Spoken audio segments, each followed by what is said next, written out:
DB console जो है ना, अब दो तरीकों से आप इम्प्लीमेंट कर सकते हैं डीबी कंसोल। एक तो यह है कि जब आप बाय डिफॉल्ट डेटाबेस क्रिएट करते हैं तो डीबी कंसोल आपका साथ ही कॉन्फ़िगर हो जाता है, ठीक है, जो आप EMCTL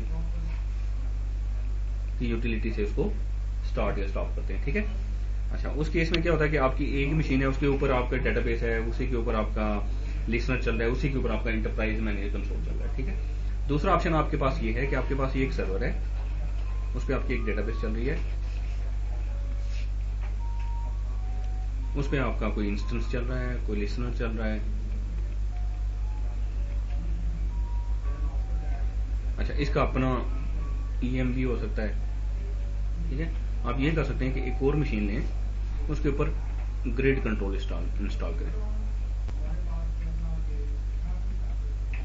उस केस में यहाँ पे एक डेटाबेस इंस्टॉल हो जाएगी, यहाँ पे पूरा एक इंफ्रास्ट्रक्चर इंस्टॉल हो जाएगा जो कि ग्रिड को मैनेज करेगा, एज अ सर्वर होगा, ग्रिड कंट्रोल सर्वर इसको कहेंगे। इसकी अपनी डेटाबेस होगी, रिपोजिटरी होगी।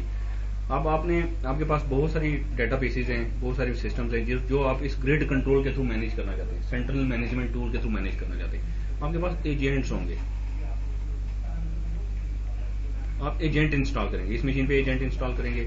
एजेंट की इंस्टॉलेशन के दौरान पूछेगा मास्टर सर्वर कौन सा है, तो इस मास्टर सर्वर की आप डिटेल बता देंगे, ठीक है। यहाँ पे एजेंट इंस्टॉल करेंगे, मास्टर सर्वर पूछेगा, यहाँ पे एजेंट इंस्टॉल करेंगे, यानी कि हर मशीन पे एजेंट इंस्टॉल करेंगे। ये भी आपका डीबी कंट्रोल ही है, लेकिन इसमें क्या है कि आपका एक तो ये इंटरप्राइज मैनेजर आ गया प्लस एजेंट्स आ गए। जैसे उसमें अगर आप स्लाइड में देखें, यहाँ पे हर एक एजेंट इंस्टॉल होंगे जो सर्वर हमारा होगा। देखें सर्वर तो एक ही है ना, ये आपका सर्वर है। अब आपने जिन मशीनों को या जिन डेटाबेसेस को या जिन सिस्टम्स को इसके थ्रू मैनेज करना है उन पे एजेंट करेंगे।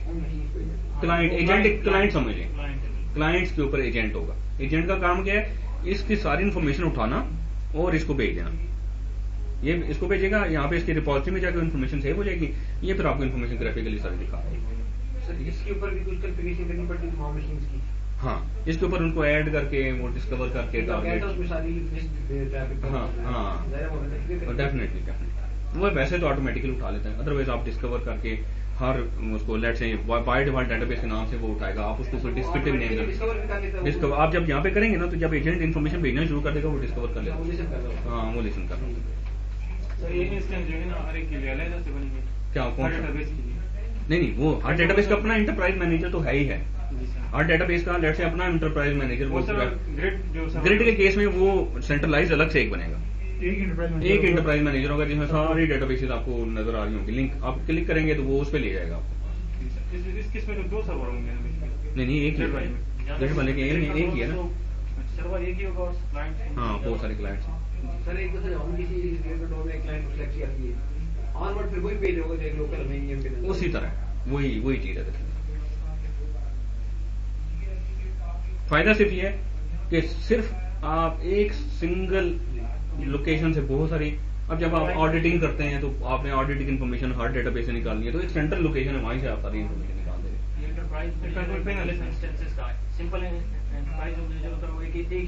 हाँ बिल्कुल बिल्कुल, और ग्रिड जो होता है वो सबके लिए होता है।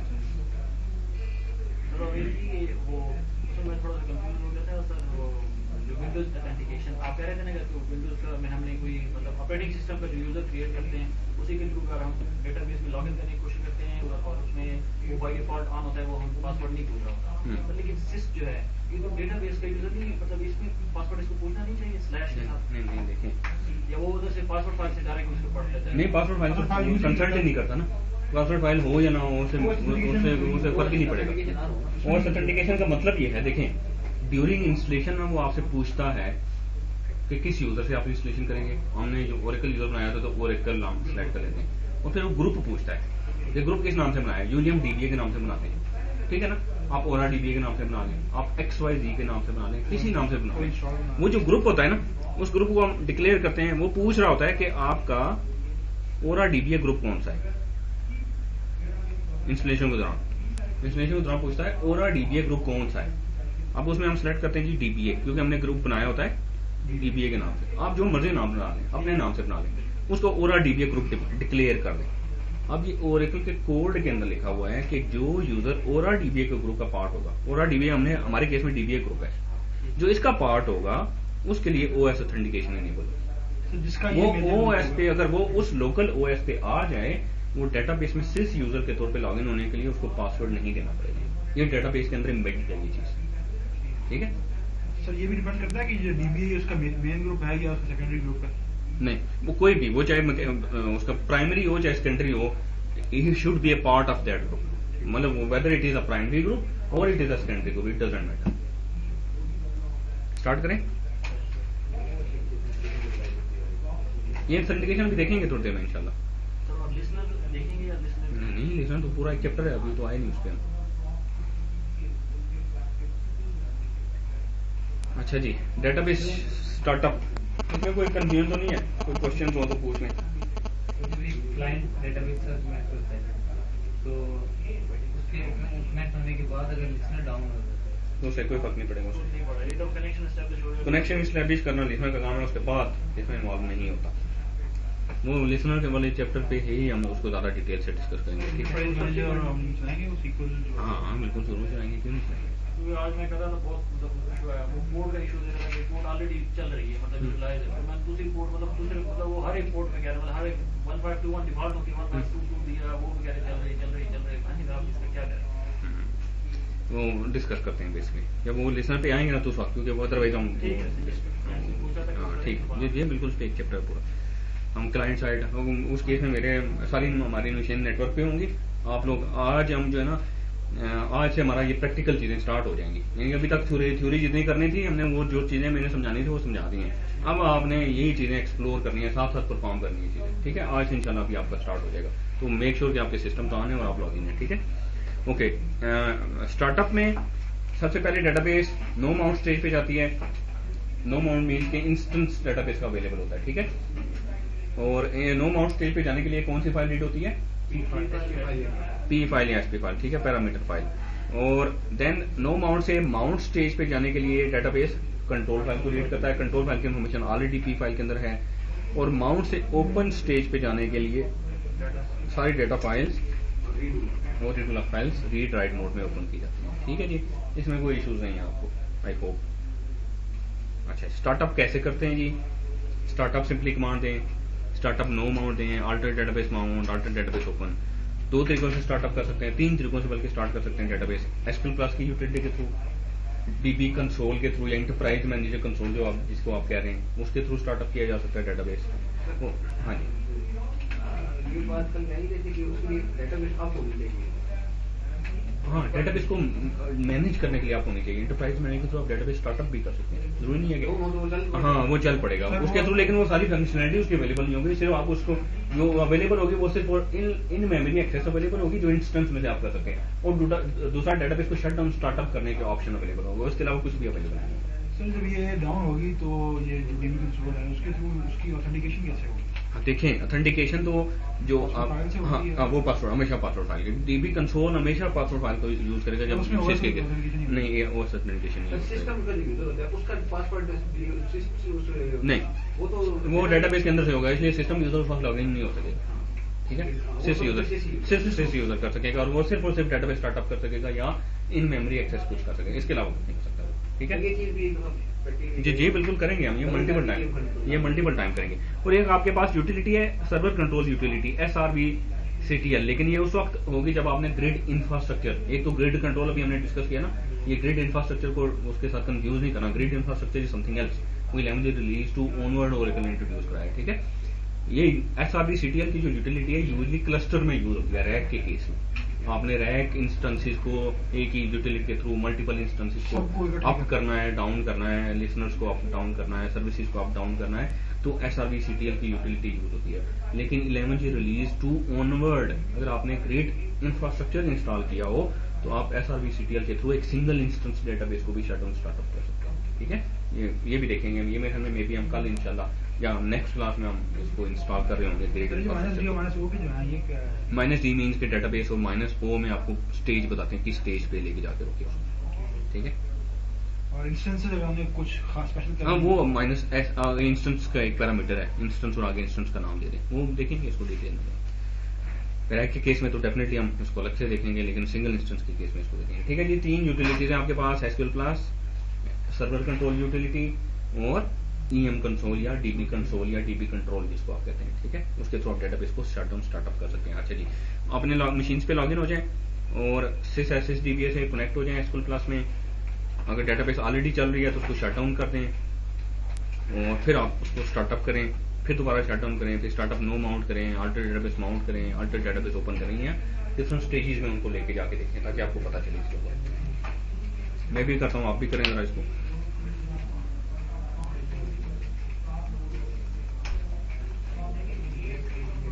अच्छा सर, हम खुद ही यूज कर रहे हैं, कोई इसकी रिक्वेस्ट नहीं चल रही, इमीडिएट और अबोर्ड में फर्क होगा टाइमिंग का? हाँ, अभी वो डिस्कस करते हैं। आपके केस में फर्क हाँ होगा डेफिनेटली।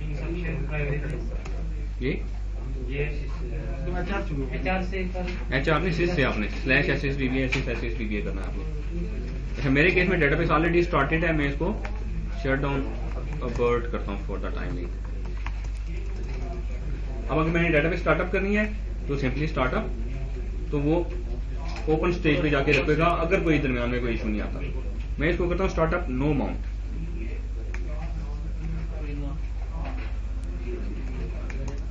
स्टार्टअप नो माउंट करेंगे तो आपकी डेटाबेस स्टार्ट होगी लेकिन नो माउंट स्टेज पे जाके रुक जाएगी। ये सर वो स्ट्रक्चर मेमोरी में खड़ा कर देगी? हाँ बिल्कुल, आप जैसे स्टार्टअप नो माउंट करेंगे स्ट्रक्चर आपका डेटाबेस का वो मेमोरी में क्रिएट हो जाएगा।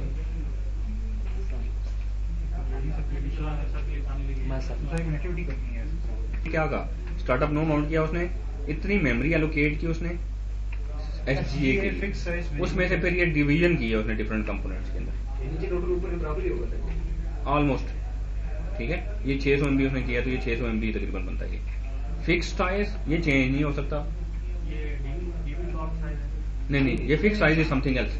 ये मेमोरी के अंदर कुछ एरिया है वो ओरेकल अपने लिए रिजर्व कर लेता है जिसमें अपने कर्नल की कुछ इन्फॉर्मेशन लोड करता है, ठीक है। डेटाबेस का कर्नल लोड होता है, ये डिपेंड करता है। ये साइज ना आप मॉडिफाई कर सकते हैं और ना ही इसका कोई कंट्रोल आपके पास अवेलेबल है, ठीक है। ये डिफरेंट OS में डिफरेंट होगा इसका साइज, डिफरेंट डेटाबेसेस में डिफरेंट होगा इसका, ठीक है। देन है जी वेरिएबल साइज।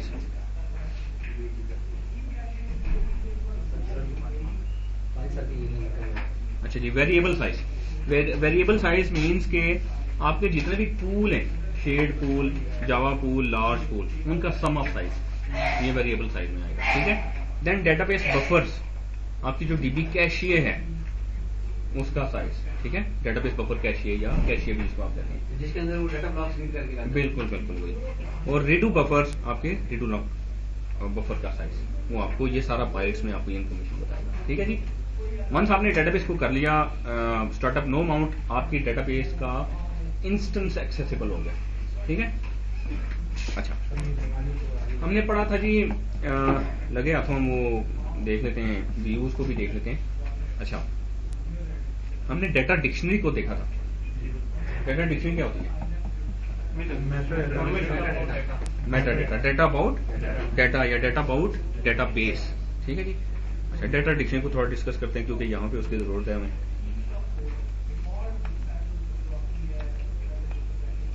ओरेकल में इसको डेटा डिक्शनरी कहते हैं और एसक्यूएल सर्वर में इसको मेटा डेटा कहते हैं, ठीक है। अच्छा, data dictionary, data about data base, detailed information about database. अच्छा, डेटा डिक्शनरी में मीन्स के ओरेकल में बहुत सारे, जब हम डेटाबेस क्रिएट करते हैं चाहे DPCA के थ्रू, चाहे SQL प्लस में मैनुअली कमांड के थ्रू, डेटाबेस के अंदर ओरेकल बहुत सारे टेबल्स पहले से ही क्रिएट कर देता है। वो HR के टेबल्स की मैं बात नहीं कर रहा, ये इंटरनल टेबल्स हैं, बहुत सारे टेबल्स पहले से ही क्रिएट कर देता है, उनको डेटा डिक्शनरी टेबल्स कहते हैं। इनको डेटा डिक्शनरी टेबल्स कहते हैं। अच्छा, इनके नाम $$ से स्टार्ट होते हैं, $$। ये खुद ही क्रिएट होते हैं, ठीक है। इनका नाम $$। हाँ जी, नहीं, $$ से स्टार्ट होते हैं और ये हमारे लिए मीन्स के डेटाबेस एडमिनिस्ट्रेटर के लिए या SysDBA के लिए these are read only tables. ये भी सर होते हैं किसी डाटा फाइल में होते होंगे। हाँ, ये टेबल स्पेस में, सिस्टम टेबल स्पेस की डाटा फाइल। हाँ जी, रीड ओनली हमारी, ये रीड ओनली होते नहीं है लेकिन हमारे लिए रीड ओनली है। सिस यूजर से लॉगिन होकर आप इन टेबल्स में जो मर्जी कर सकते हैं, लेकिन अगर आपने कर दिया तो फिर छुट्टी। तो इसलिए इनको आपने as a read only reference use करना है। हाँ जी, उन्होंने फिर इसको ओपन क्यों छोड़ा है, सिस्टम चेंज नहीं करते? हाँ, ये क्योंकि बैकएंड पे ओरेकल ने इनको खुद चेंज करना होता है। अब एक नया यूजर बना तो एक टेबल का अगर वो रीड ओनली है तो उसकी इन्फॉर्मेशन वो टेबल में कैसे पॉपुलेट होगी अगर वो रीड ओनली है। तो बैकएंड पे क्या, जब हम टेबल एसक्यूएल क्लास में जाके कमांड देते हैं ना, क्रिएट टेबल, टेबल का नाम, ये क्रिएट यूजर का नाम, उसको कोई पासवर्ड देते हैं, तो वो डाटा डिक्शनरी के किसी टेबल में जाके उसने उसकी एंट्री सेव होनी होती है। तो अगर वो टेबल रीड ओनली हो तो फिर एंट्री सेव नहीं हो सकेगी। इसलिए इस पे हम कर सकते हैं सिर्फ यूजर से लॉगिन होकर बहुत सारे काम, लेकिन हम नहीं करने चाहिए। ठीक है, करेंगे तो फिर वो डेफिनेटली वो करप्ट हो जाएगा, ओरेकल फिर उसके सपोर्ट भी नहीं देगा आपको। ठीक है, तो ये रीड आपके लिए ये रीड ओनली है, स्ट्रिक्टली रीड ओनली है। ठीक है, ये तो यूज ही नहीं करते, क्या यूज करते? हाँ, आपके लिए डाटा डिक्शनरी के टेबल्स हैं। अच्छा, व्यूज हमने पढ़ा था, व्यू क्या होता है? सबसेट ऑफ टेबल, या टेबल के ऊपर आप एक view, logical representation of data. हाँ, लॉजिकल रिप्रेजेंटेशन ऑफ वन और more tables is called a view.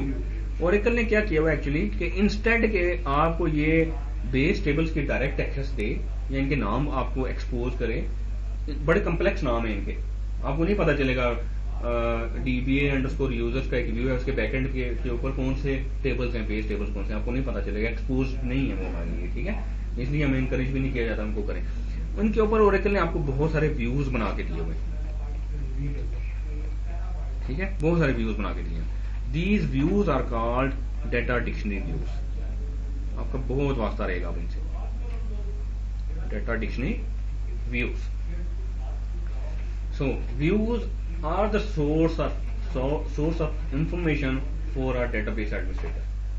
ठीक है, हमारे लिए ये डेटाबेस सोर्स ऑफ इंफॉर्मेशन है। इन्हीं के थ्रू हमने डेटाबेस की स्टेट देखनी है, इसी के थ्रू हमने डेटाबेस की ट्रबल शूटिंग करनी है, day to day administrative task करने हैं। सारा काम हम डाटा डिक्शनरी व्यूज के थ्रू करेंगे। हाँ जी, अच्छा, ये क्लियर हो गया जी आपको? तो डाटा डिक्शनरी जो है सिर्फ और सिर्फ बेस टेबल्स ही नहीं है, बल्कि उनके ऊपर व्यूज भी हैं, बल्कि सिर्फ टेबल्स ही नहीं है और व्यूज ही नहीं है, बहुत सारे प्रोसीजर, फंक्शंस, पैकेजेस ओरेकल ने बना के ऑलरेडी हमें दिए हैं, वो सारे डाटा डिक्शनरी का पार्ट है। ठीक है जी,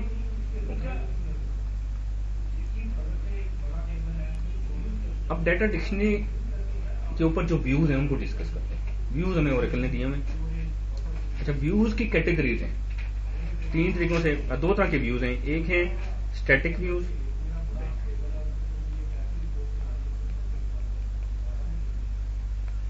और एक है dynamic views.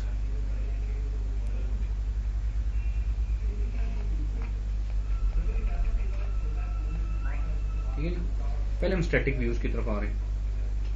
Static views means के जब तक कोई इन्फॉर्मेशन आप चेंज नहीं करेंगे, चेंज नहीं होगी। आप नया यूजर क्रिएट नहीं करेंगे, यूजर का पासवर्ड नहीं चेंज करेंगे, वो उसकी सेम स्टेट रहेगी उस पर्टिकुलर व्यू के थ्रू आपको वही इन्फॉर्मेशन नजर आएगी। स्टैटिक व्यूज तीन तरह के डिफरेंट व्यूज हैं। एक व्यूज हैं जो कि यूजर अंडरस्कोर से स्टार्ट होते हैं, जिनका नाम यूजर अंडरस्कोर से स्टार्ट होता है।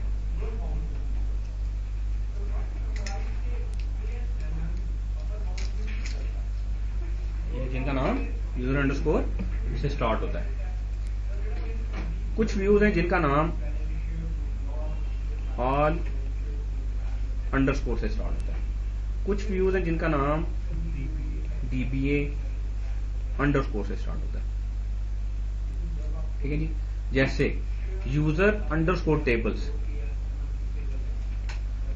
का एक व्यू है। जब आप एक यूजर लॉगिन होता है, वो यूजर अंडरस्कोर टेबल्स को क्यूरी करता है, तो उसको अपने सारे टेबल्स नजर आते हैं। एक यूजर है X, एक यूजर है Y, एक यूजर है Z। तीनों यूजर लॉगिन होंगे डेटाबेस में, वो यूजर अंडरस्कोर टेबल्स को क्यूरी करेंगे, इसको अपने टेबल्स नजर आएंगे, इसको अपने टेबल्स नजर आएंगे, इसको अपने टेबल्स नजर आएंगे। लिस्ट ऑफ टेबल्स, उनकी डिटेल्स। ठीक है, अच्छा, सिस यूजर लॉगिन होगा, वो यूजर अंडरस्कोर टेबल्स को क्यूरी करेगा, सिस के अपने टेबल्स नजर आएंगे। सिस्टम यूजर लॉगिन होगा, वो यूजर अंडरस्कोर टेबल्स को क्यूरी करेगा, उसको अपने टेबल नजर आएंगे। इन व्यूज के ऊपर आपको कोई एक्सेस देने की जरूरत नहीं पड़ती। जब एक यूजर क्रिएट किया जाता है तो बाय डिफॉल्ट उसको यूजर अंडरस्कोर से स्टार्ट होने वाले सारे व्यूज के ऊपर रीड ओनली एक्सेस खुद ही मिल जाती है। हाँ, ये खुद से रिलेटेड होते हैं, इसलिए खुद ही एक्सेस मिल जाती है हमें, ना हम एक्सेस रिवोक कर सकते हैं ना ही हम एक्सेस यूजर अंडरस्कोर से स्टार्ट होने वाले व्यूज के ऊपर दे सकते हैं, ठीक है, वो खुद ही हो जाती है। अच्छा, कुछ व्यूज हैं जो ऑल अंडरस्कोर से स्टार्ट होते हैं, for example all underscore tables. All underscore tables का क्या मतलब है कि फॉर एग्जांपल यूजर एक्स है, उसके पास एक टेबल है T1, यूजर वाई है, उसके पास एक टेबल है T2, यूजर Z है, उसके पास एक टेबल T3। जब ये तीनों यूजर लॉग इन होंगे अपने अपने सेशन के अंदर, वो यूजर अंडरस्कोर टेबल्स को क्यूरी करेंगे तो उनको अपना अपना टेबल नजर आएगा। यूजर एक्स को यूजर वाई के टेबल T2 के ऊपर एक्सेस है, whatever access it has, for example उसको रीड ओनली एक्सेस है या रीड राइट एक्सेस है, जो भी एक्सेस है, इसको एक्सेस है T2 के ऊपर। अगर यूजर एक्स जो है वो क्यूरी करेगा यूजर अंडरस्कोर टेबल्स को तो उसको T1 ही नजर आएगा, लेकिन अगर वो ऑल अंडरस्कोर टेबल्स को क्यूरी करेगा तो उसको T1 भी नजर आएगा और T2 भी नजर आएगा। तो ऑल अंडरस्कोर टेबल्स या ऑल अंडरस्कोर से स्टार्ट होने वाले व्यूज में अगर कोई यूजर इन्फॉर्मेशन देखता है तो उसको अपने ऑब्जेक्ट्स प्लस जिनके ऊपर उसको एक्सेस है, जिनके ऊपर उसको राइट्स हैं, जो भी राइट्स, हाँ जो भी है, तब भी कोई भी राइट्स है वो उसको बताएगा कि फलां फलां टेबल उसको एक्सेसिबल है, ठीक है जी। और DBA अंडरस्कोर से स्टार्ट होने वाले व्यूज सिर्फ और सिर्फ सिस और सिस्टम यूजर को एक्सेसिबल है। फॉर एग्जाम्पल आप DBA अंडरस्कोर टेबल्स करते हैं तो एक डेटाबेस में जितने भी यूजर्स हैं उनके जितने भी टेबल्स हैं उनकी इंफॉर्मेशन नजर आएगी। इसमें एक कॉलम ज्यादा होगा ओनर के नाम से कि कौन सा यूजर ओनर कौन था इसका, और ये सिर्फ और सिर्फ DBA यूजर को एक्सेसिबल मीन्स के सिस या सिस्टम को या जिसको आपने DBA बना दिया हो। हाँ, DBA अंडरस्कोर। तो DBA अंडरस्कोर टेबल्स को अगर आप क्यूरी करेंगे तो आपको एक डेटाबेस के अंदर सारे टेबल्स की इन्फॉर्मेशन नजर आएगी, एक यूजर के जितने भी यूजर्स हैं उनके जितने भी टेबल्स हैं सबकी इन्फॉर्मेशन। अच्छा, ये जो व्यूज हैं हर ऑब्जेक्ट टाइप के लिए डिफरेंट व्यूज हैं। अच्छा, ऑब्जेक्ट क्या होता है डेटाबेस के पॉइंट ऑफ व्यू से अगर हम देखें, what is an object? Table हो सकता है, और क्या ऑब्जेक्ट हो सकता है? व्यू एक ऑब्जेक्ट है, प्रोसीजर है, एक फंक्शन है, सिनोनिम्स है, पैकेजेस हैं, सीक्वेंसेस हैं and so. Her object type के लिए एक व्यू है और व्यू हमेशा प्लूरल होगा, ठीक है। जैसे यूजर अंडरस्कोर टेबल्स के लिए, इसी तरीके से ऑल अंडरस्कोर टेबल्स के लिए, DBA अंडरस्कोर टेबल्स, इसी तरीके से user underscore views, all underscore views, DBA underscore views, user underscore procedures, all underscore procedures, DBA underscore procedures, user underscore सिनोनियम, all underscore सिनोनियम, DBA underscore सिनोनियम, ठीक है। हर ऑब्जेक्ट टाइप के लिए एक व्यू होगा, ठीक है जी, जिसमें उस ऑब्जेक्ट की डिटेल्स होंगी, आपको पता चलेगी। देन एक मेन व्यू भी होगा, जैसे DBA अंडरस्कोर या यूजर अंडरस्कोर ऑब्जेक्ट्स, ये क्या शो करेगा? सारे ऑब्जेक्ट्स एक ही व्यू में आपको टेबल भी नजर आएंगे, आपको व्यूज भी नजर आएंगे, आपको प्रोसीजर भी नजर आएंगे, आपको इंडेक्सेस भी नजर आएंगे, सब कुछ एक ही। एक ऑब्जेक्ट क्या होता है? एक यूजर जो भी चीज क्रिएट कर सकता है वो ऑब्जेक्ट है। तो एक यूजर अगर यूजर ऑब्जेक्ट को जाके क्यूरी करेगा तो उसको उसके सारे ऑब्जेक्ट्स नजर आएंगे, tables, procedure, functions, packages and so on, और इनके इंडिविजुअल व्यूज भी अवेलेबल है। इसी तरीके से ऑल अंडरस्कोर ऑब्जेक्ट्स है, इसी तरीके से हाँ, ये इन्फॉर्मेशन लेके आ रहे हैं डेटा डिक्शनरी में से, और data dictionary is stored in a data file, और data file will be available on open stage, ठीक है। So these views can only be accessed while the database is open, ठीक है। अच्छा, समझ आ गई? DBA underscore objects, all underscore objects and user underscore objects. अच्छा, अब यूजली बहुत सारे व्यूज हैं, देयर आर 3000 प्लस व्यूज, और डेफिनेटली आपको याद कभी भी नहीं रहेंगे, प्रैक्टिस करते रहेंगे तो आपको पता होगा, और ये डेली रूटीन में आपके यूज होंगे व्यूज, आपको पता होना चाहिए इन व्यूज का। यूजली याद नहीं रहते वो व्यूज, ठीक है। व्यूज की इंफॉर्मेशन एक सेंट्रल टेबल है, उसमें स्टोर हुई है। एक व्यू और ने आपको दिया है डिक्शनरी के नाम से।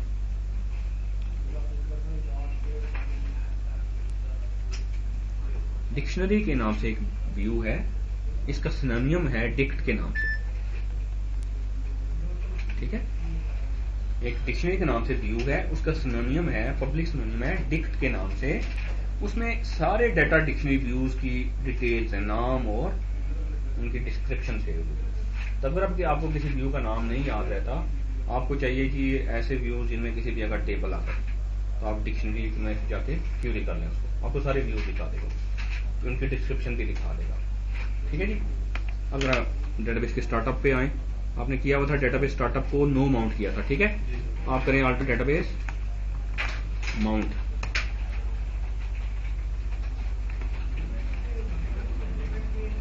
डेटाबेस माउंट स्टेज पे चली जाएगी, alter database open, database open stage पे चली जाएगी। ठीक है,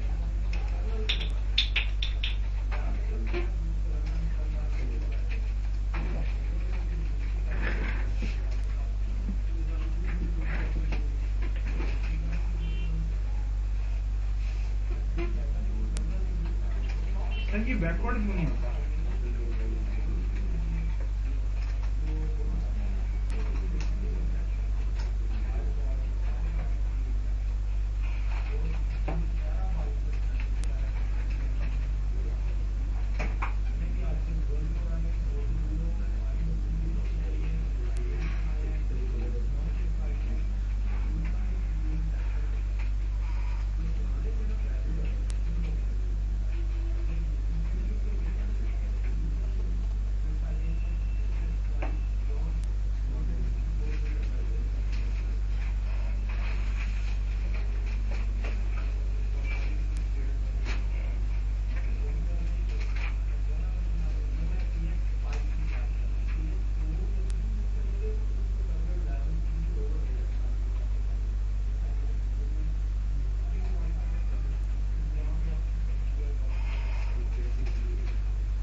डेटाबेस ओपन होगी, ये बैकवर्ड क्यों नहीं होता? ओपन से माउंट और हाँ माउंट हो जाता है। अल्टर डेटाबेस आप इसको डिसमाउंट करें, अल्टर डेटाबेस क्लोज करें, ये 10G ऑनवर्ड ये हो सकता है। डिस्काउंट हो रहा है। सर क्लोज में लिखता है कि आपका सेशन जब तक कनेक्टेड है आप। हाँ वो बताता हूँ आपको, पहले हम स्टार्टअप शटडाउन कर लेना। अच्छा जी, आपने डेटाबेस स्टार्टअप कर ली, ठीक है। अब जरा एक और टर्मिनल ओपन करें, उसमें HR यूजर से लॉगिन हो जाए।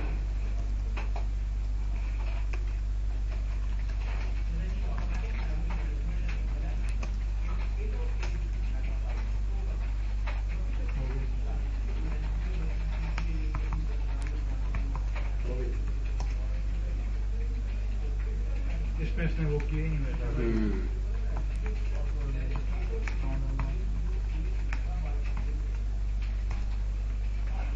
मेरे केस में मैं स्कॉट से कनेक्ट हूँ। हाँ नो। अच्छा, अब आप ये करें कि डिस्क्राइब करें यूजर अंडरस्कोर ऑब्जेक्ट को, उसमें ऑब्जेक्ट का नाम ले लें,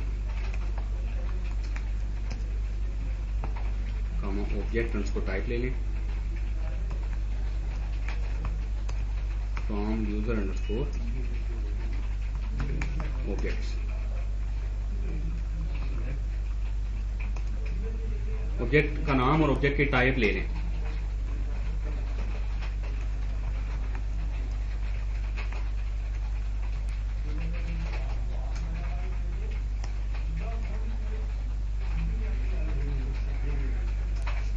मेरे केस में ये जो ऑब्जेक्ट मुझे दिखा रहा है वो टेबल और इंडेक्सेस ही दिखा रहा है, आपके केस में हो सकता है डिफरेंट आ रहे हैं।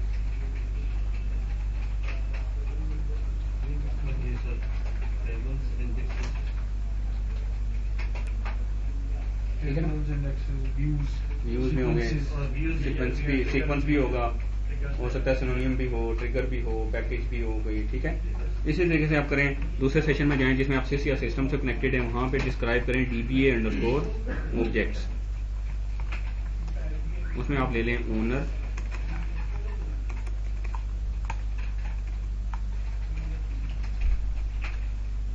Object name, object type from DBA underscore objects।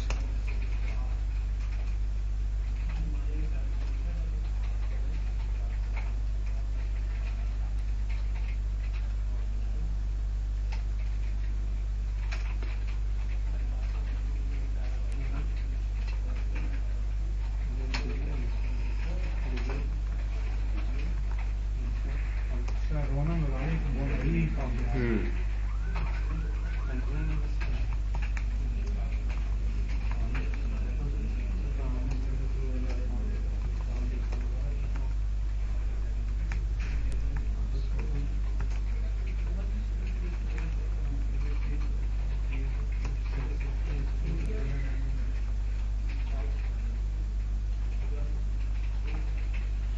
ये आप करेंगे तो ये क्यूरी चलती जाएगी, कंट्रोल सी करेंगे क्यूरी ब्रेक हो जाएगी, ठीक है। तो आपको ये सारे ऑब्जेक्ट्स दिखा रहा है। अब आपने डीबीए यूजर से कनेक्ट हुए हैं जहाँ पे, उसमें आपने क्या करना है, डीबीए अंडरस्कोर ऑब्जेक्ट्स में से सारे ऑब्जेक्ट्स दिखाने हैं जो कि स्कॉट यूजर की ओनरशिप में या एचआर की ओनरशिप में। सिर्फ एचआर के ऑब्जेक्ट मुझे चाहिए, बाकी किसी के नहीं चाहिए। क्यूरी लिखें, डीबीए अंडरस्कोर ऑब्जेक्ट्स को यूज करते हुए आपने ओनर ऑब्जेक्ट का नाम और ऑब्जेक्ट की टाइप दिखानी है, ऐसे ऑब्जेक्ट्स जो कि एचआर की ओनरशिप में। ओनर ऑब्जेक्ट का नाम और ऑब्जेक्ट की type. 42 by HR. 41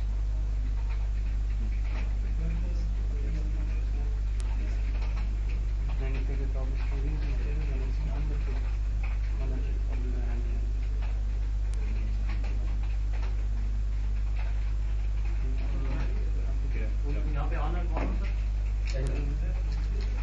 owner equal to HR कर दीजिएगा। एक चीज याद रखिएगा, डाटा डिक्शनरी में जो भी डाटा स्टोर होता है वो हमेशा अपर केस में होता है, ठीक है। आप यूजर डिफाइंड टेबल्स में आप जो डाटा स्टोर करते हैं वो जिस तरीके से स्टोर करेंगे उसी तरीके से होगा, लेकिन डाटा डिक्शनरी में डाटा हमेशा अपर केस में स्टोर होगा। अदरवाइज ऐसे हम कर सकते हैं कि अपर यूजर में अपर ओनर इक्वल टू एचआर।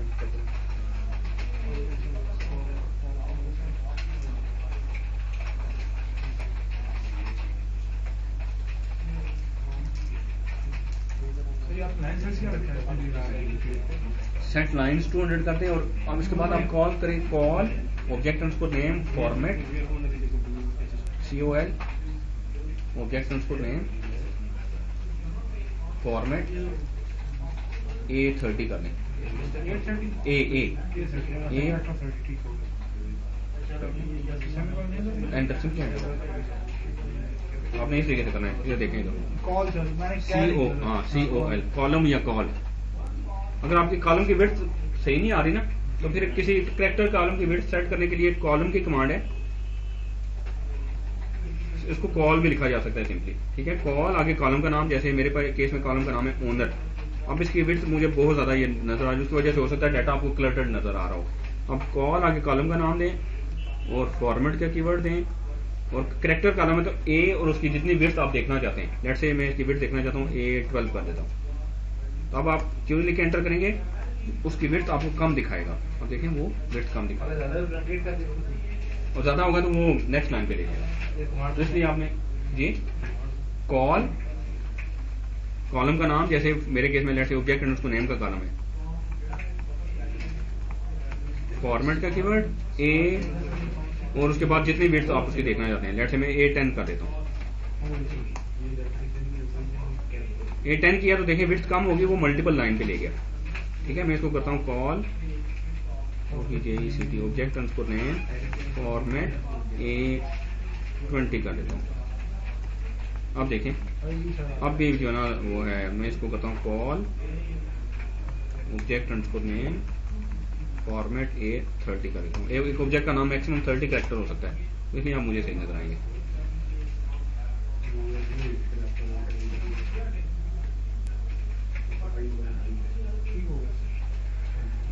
ठीक है जी। और नंबर कॉलम की अगर आपने कोई उसकी विड्थ सेट करनी हो तो कॉल कॉलम का नाम फॉर्मेट और नंबर ऑफ 9 है, उसमें A नहीं देना आपने, उसमें आपने नंबर ऑफ 9 नाइन्स देने। लेट 9999 आपने 4 दफा दिया तो उसकी विड्थ 4 सेट हो जाएगी। आपने नंबर ऑफ 9 नाइन्स 10 दफा दे दिया तो उसकी विड्थ 10 सेट हो जाएगी।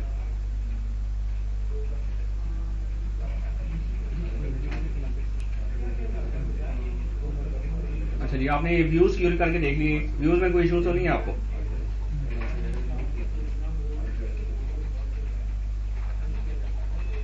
तो DB अंडरस्कोर से स्टार्ट होने वाले, ऑल अंडरस्कोर से स्टार्ट होने वाले एंड यूजर अंडरस्कोर से स्टार्ट होने वाले व्यूज आपने देखे। अब लेट्स से व्यू, कुछ व्यूज है जिनका मुझे जो ना वो डिटेल नहीं पता, नाम नहीं पता, ठीक है। तो आपके पास एक व्यू है डिक्शनरी के नाम से, इसका ऑप्शन है डिक्ट, उसमें टेबल अंडरस्कोर नाम के नाम से एक कॉलम है और कमेंट्स के नाम से एक कॉलम है, दो ही कॉलम है इसमें अगर आप कर लें select static from dict where table underscore name like, मैं कर देता हूँ परसेंटेज टेबल परसेंटेज, ऐसे सारे व्यूज जिनमें किसी भी जगह टेबल आता है वो सारे मुझे दिखा दें, उनकी डिटेल्स दिखा दें। तो उनकी कुछ बेसिक सी डिस्क्रिप्शन आपको व्यूज की दे देगा, जैसे all underscore change underscore tables, change data capture change table, table underscore privileges, grants on objects for which the user is the grantor, grantee, owner or an enabled role और public is the grantee। इस तरीके से आपको थोड़ी सी basic से उस table की description आपको नजर आएगी। तो टेबल का नाम और आगे उसकी डिस्क्रिप्शन। अब इसमें भी अगर कॉल करके कॉल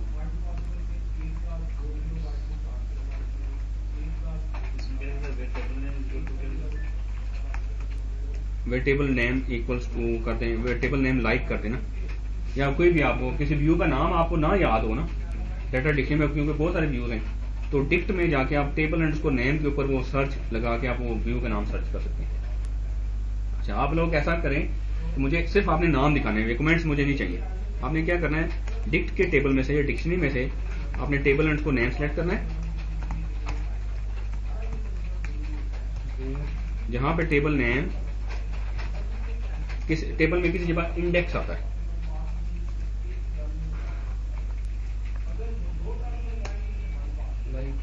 हाँ जी लाइक,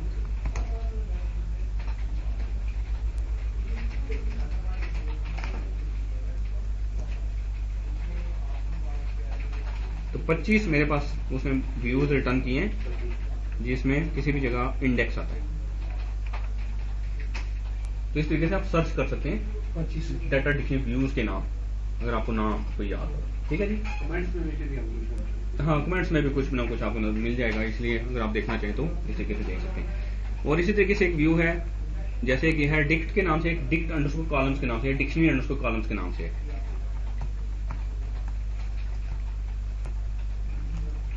डिक्ट अंडरस्कोर कॉलम्स के नाम से डाटा डिक्शनरी टेबल्स के नाम और उनके कॉलम्स के नाम और उनके कॉलम्स की डिस्क्रिप्शन, कि कौन से कॉलम के अंदर क्या इन्फॉर्मेशन स्टोर हुई है वो आपको नजर आ जाएगी। ठीक है, ये तो बेसिक से व्यूज है। अच्छा, ये तो हैं जी सारे के सारे स्टैटिक व्यूज और इनकी आपको समझ आ गई। अब हैं जी, अच्छा ये सारे व्यूज एक्सेसिबल कब होंगे, डेटाबेस ओपन स्टेज पे है। अच्छा, what if database mount stage पे है, what if database no mount stage पे है और मुझे कुछ इन्फॉर्मेशन चाहिए, मैंने उस स्टेज पे भी कुछ एडमिनिस्ट्रेटिव टास्क परफॉर्म कर सकता हूँ ना, तो मुझे उस स्टेज पे अगर कुछ इन्फॉर्मेशन चाहिए तो फिर मुझे डायनेमिक व्यूज की तरफ जाना पड़ेगा, जो कि $V से स्टार्ट होते हैं। There are some views that are those names start with the $V, those views are called $V views, या उनको डायनेमिक परफॉर्मेंस व्यूज भी कहते हैं। तो $V व्यूज,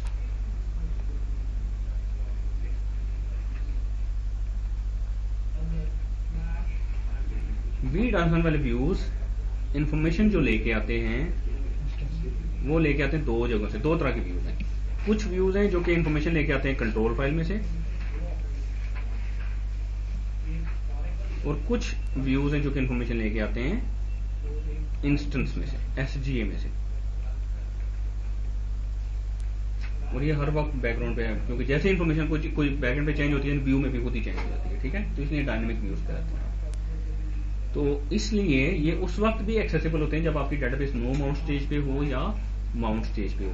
अगर डेटाबेस, मुझे आप ये बताइएगा, मेरी डेटाबेस नो माउंट स्टेज पे है तो कौन से वाले $V वाले व्यूज एक्सेसिबल होंगे, इंस्टेंस वाले, क्योंकि उस वक्त कंट्रोल फाइल एक्सेसिबल नहीं होगी।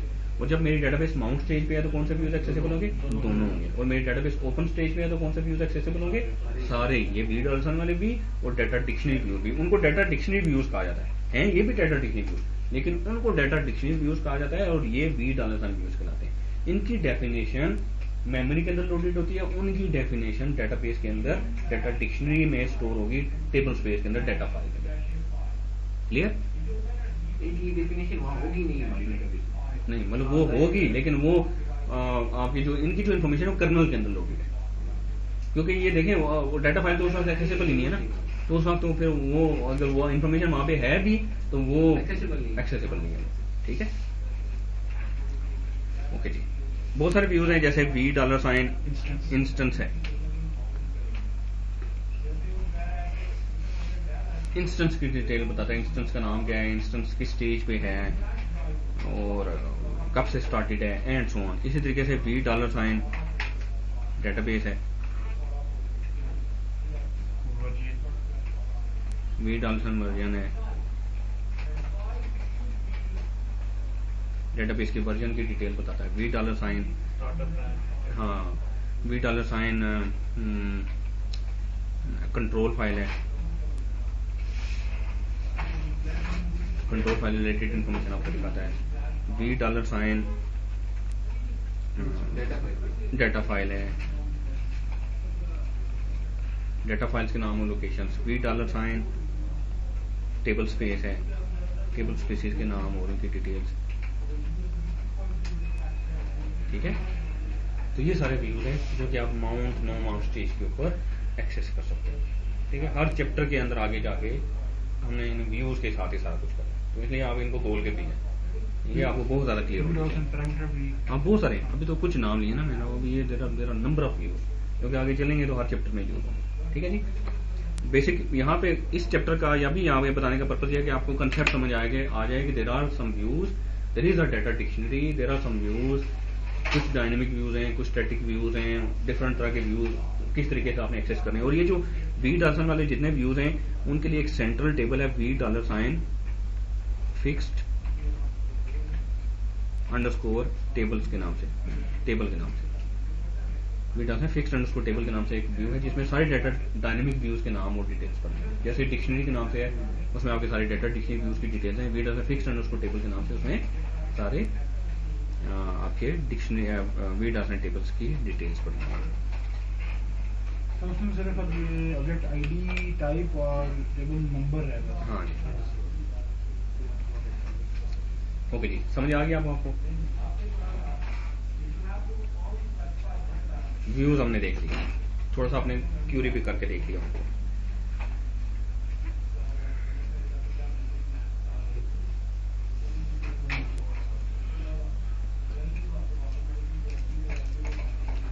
ओके, अब देखते हैं कि डेटाबेस को शट डाउन करने का प्रोसीजर।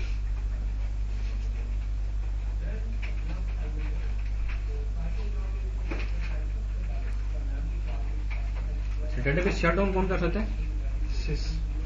सिस मीन या सिस डीबी, आप इसको सिस ना कहें, जिसके पास सिस डीबी प्रिविलेज है वो डेटाबेस को शट डाउन कर सकता है। बाय डिफॉल्ट सिस यूजर होता है। ठीक है, शट डाउन के लिए आपके पास जो ऑप्शन अवेलेबल है, सिंपली शट डाउन है, शट डाउन या शट डाउन नॉर्मल एक ही चीज है। ठीक है, सिंपली शट डाउन या शट डाउन नॉर्मल एक ही चीज है। देन आपके पास है शट डाउन ट्रांजैक्शनल,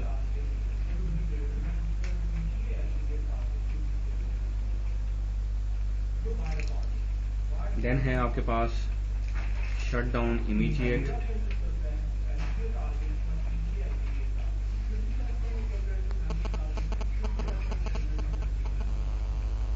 देन है आपके पास shut down abort,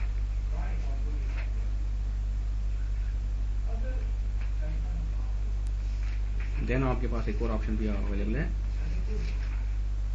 startup force.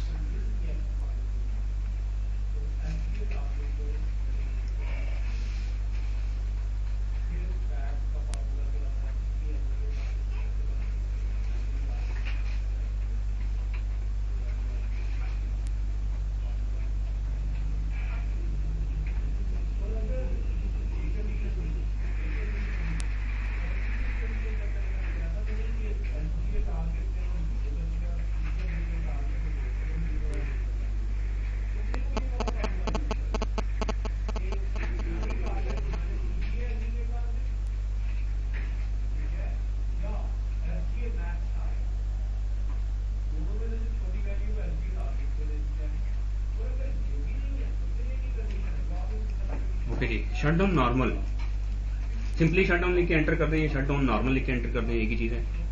Shut down normal करेंगे तो नए यूजर डेटाबेस से कनेक्ट नहीं हो सकेंगे, एरर देगा database shut down in progress. लेकिन जो ऑलरेडी कनेक्टेड यूजर्स हैं वो भी डिस्कनेक्ट नहीं किए जाएंगे। तो डेटाबेस एक स्टेट पे रहेगी, ना नए यूजर्स कनेक्ट हो सकते हैं और एग्जिस्टिंग यूजर डिस्कनेक्ट खुद से नहीं किए जाएंगे।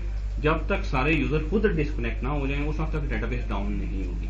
सो it can take hours to shut a database down अगर आपने शट डाउन नॉर्मल यूज किया है, क्योंकि हो सकता है एक यूजर एक स्टेटमेंट चला रहा है वो 2 घंटे लेगी कंप्लीट होते में। एक यूजर ने डेटाबेस से लॉगिन होकर स्क्रीन मशीन लॉक करके वो चला गया होगा घर, वो नेक्स्ट डे आएगा तो नेक्स्ट डे डेटाबेस डाउन होगी जब वो आके डिस्कनेक्ट करेगा। ठीक है जी, तो शट डाउन नॉर्मल कभी नहीं करना चाहिए। नॉर्मल करेंगे तो डेटाबेस इनफाइनाइट टाइम तक वेट करती फिर है। आपको बाद में अबॉर्ट करनी पड़ेगी। हाँ अबॉर्ट करनी पड़ेगी क्योंकि अगर यूजर लॉगिन है तो कोई प्रोसेस कर रहा होगा ना इस वजह से। अगर लेट से नहीं भी कर रहा, लॉगिन है और कुछ भी नहीं कर रहा, वो आइडल, 2 तरह के यूजर्स होते हैं आपकी डेटाबेस में कनेक्टेड। एक होते हैं एक्टिव यूजर्स जो कहते हैं idle users. Inactive। Process monitor उसे दिखा देगा। नहीं, अगर जब तक अगर उसका यूजर प्रोसेस एग्जिस्ट करता है, यूजर प्रोसेस ठीक है। अब अगर से यूजर प्रोसेस एग्जिस्ट करता है 2 महीने, दोनों ऑन छोड़ दें आप, ठीक है, यूजर प्रोसेस भी चल रहा हो, सर्वर प्रोसेस भी चल रहा हो तो, और लेकिन वो काम कुछ भी नहीं कर रहा, वो आइडल, इनएक्टिव होगी। वो स्टेट उनकी इनएक्टिव होगी, आइडल यूजर्स होंगे, लेकिन दे आर कनेक्टेड। जब भी वो आएंगे कोई काम परफॉर्म करने जाएंगे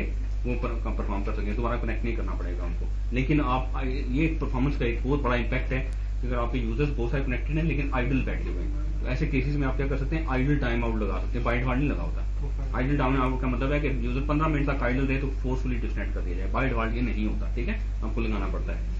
तो अगर यूजर कनेक्टेड है और वो लॉक करके चला गया और आपके मशीन के ऊपर, आपके डेटाबेस सर्वर के ऊपर कोई वो पॉलिसी नहीं लगी है तो वो 10 दिन भी अगर वो लॉक रहेगा तो 10 दिन तक वो कनेक्टेड रहेगा, वो डिस्कनेक्ट नहीं किया जाएगा। अगर अनलेस के उसका वो मशीन वो उसकी रिबूट हो जाए या वो नेटवर्क ब्रेक आ जाए तो फ्लक्चुएशन हो तो अदरवाइज वो डिस्कनेक्ट नहीं होगा। देन है जी shut down transactional. Shut down transactional के केस में भी यही होगा कि नए आने वाले यूजर्स को कनेक्ट नहीं करने दिया जाएगा। एग्जिस्टिंग जो यूजर्स हैं जो एक्टिव हैं वो जैसे ही अपनी ट्रांजैक्शन कंप्लीट कर लेंगे, मीन्स के जैसे कमिट या रोल बैक करेंगे, लेट्स से 4 यूजर्स कनेक्टेड थे, 3 आइडल हैं, एक यूजर कोई अपडेट की स्टेटमेंट चला रहा है, वो जैसे ही अपडेट करने वाला स्टेटमेंट अपडेट करके कमिट करेगा या रोल बैक करेगा, ठीक है, जैसे उसने कमिट या रोल बैक किया डेटाबेस शट डाउन होना शुरू हो जाएगा। वो फिर इनएक्टिव यूजर्स को फोर्सफुली डिस्कनेक्ट कर देगा, एक्टिव यूजर्स की ट्रांजैक्शन का वेट करेगा, जैसे यूजर की ट्रांजैक्शन कंप्लीट होगी वो कमिट इशू करेगा या रोल बैक इशू करेगा। जब सारे यूजर जितने भी एक्टिव यूजर्स हैं, जब लास्ट एक्टिव यूजर की ट्रांजैक्शन कंप्लीट हो जाएगी और कमिट कर लेगा तो फिर डेटाबेस शट डाउन होगा। जो भी कंप्लीट हो जाएगा उसको कोई डिस्कनेक्ट उनको करता जाएगा, ठीक है, इसमें ताकि ट्रांजैक्शन लॉस नहीं हो। कनेक्शन लॉस नहीं होगा, ठीक है, डाटा लॉस के चांसेस नहीं है, हाँ, ट्रांजैक्शन लॉस नहीं होगी, ठीक है जी। देन है जी ये भी ऑप्शन हमारे लिए नहीं है फिजिबल, हो सकता है एक ट्रांजैक्शन चले और वो 8 घंटे ले, प्रोटेक्शन एनवायरनमेंट में होती है इस तरह की ट्रांजैक्शन। देन है जी शट डाउन इमीडिएट। इसमें भी नए यूजर्स को कनेक्ट नहीं होने दिया जाएगा। एग्जिस्टिंग जितने भी यूजर्स हैं चाहे वो एक्टिव हैं चाहे इनएक्टिव है, फोर्सफुली उनको डिस्कनेक्ट कर दिया जाएगा। जो एक्टिव यूजर्स थे जिनकी ट्रांजैक्शंस चल रही थी उनकी ट्रांजैक्शंस को रिवर्ट बैक कर दिया जाएगा और डेटाबेस डाउन कर दी जाएगी। तीनों केसेस में shut down normal, shut down transactional, shut down immediate के केस में प्रॉपर तरीके से डेटाबेस डाउन होगी और चेक पॉइंट अगर होगा, मीन्स के डेटाबेस बफर कैशे के अंदर जितने भी डर्टी बफर्स होंगे सारे के सारे राइट किए जाएंगे अप्रोप्रिएट डेटा फाइल्स के अंदर और डेटाबेस क्लीन डाउन होगी, ठीक है, वो चेक पॉइंट नंबर्स राइट किया जाएगा फाइल्स के अंदर, डेटा फाइल्स और कंट्रोल फाइल के अंदर, ठीक है।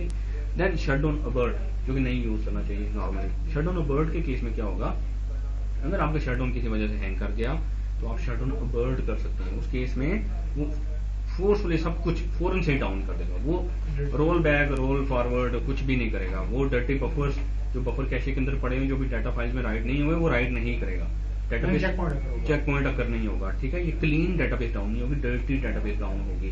तो upon next startup instance recovery की जरूरत पड़ेगी और अगर कोई फाइल करप्ट हो गई हुई तो फिर आपको मीडिया रिकवरी करनी पड़ेगी, ठीक है, फिर आपको आपके पास बैकअप होना चाहिए।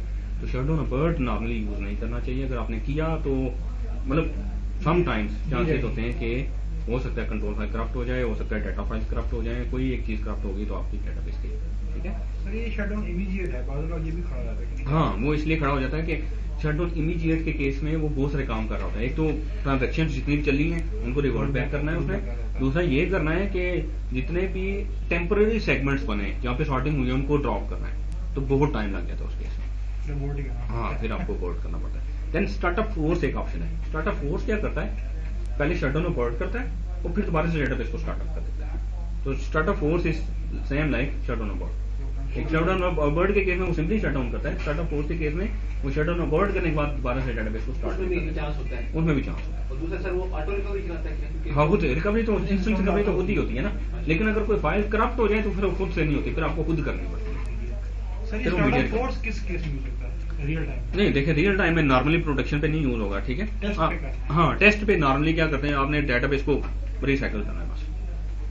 ये नॉर्मली हम नहीं वेट करते ना, हम कहते हैं ये एक ही दवाई, हाँ वेट नहीं करना, स्टार्टअप फोर्स का दे दिया, डाउन हो गया दोबारा आप हो जाएगी बस नॉर्मली, अदरवाइज वो कोई खास इसका यूज नहीं है तरीके से, ठीक है। सर वैसे कौन सा शट डाउन करते हैं? Shutdown immediate, this is the option that force option. जो आप यूज करेंगे, शटडाउन इमीडिएट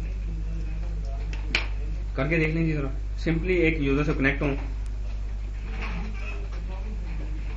ऑलरेडी कनेक्टेड है सर मैं, आइडल टाइम कहाँ पे सेट करेंगे? वो आगे पढ़ेंगे, प्रोफाइल्स हैं, डिफरेंट ऑप्शन है उसके। तो नॉर्मली आप क्या करेंगे, शट डाउन इमीडिएट।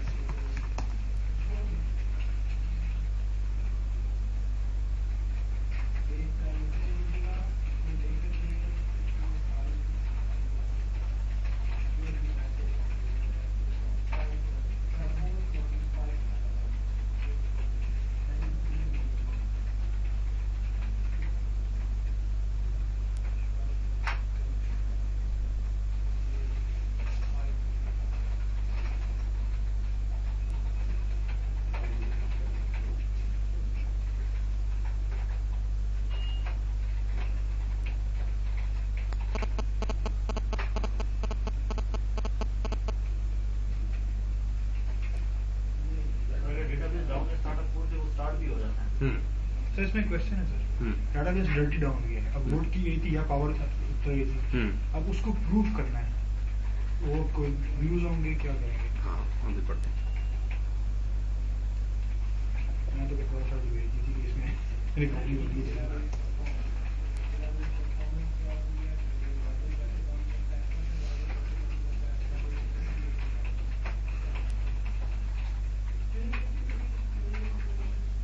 ओके जी, तो ये आपके पास ऑप्शन है, शटडाउन अबॉर्ट है, इमीडिएट है, ट्रांजैक्शन है, नॉर्मल है, और ये चीज़ें जो कि होंगी। चेक पॉइंट जो है वो इमीडिएट ट्रांजैक्शन नॉर्मल के केस में होगा, अबॉर्ट के केस में नहीं होगा, ठीक है।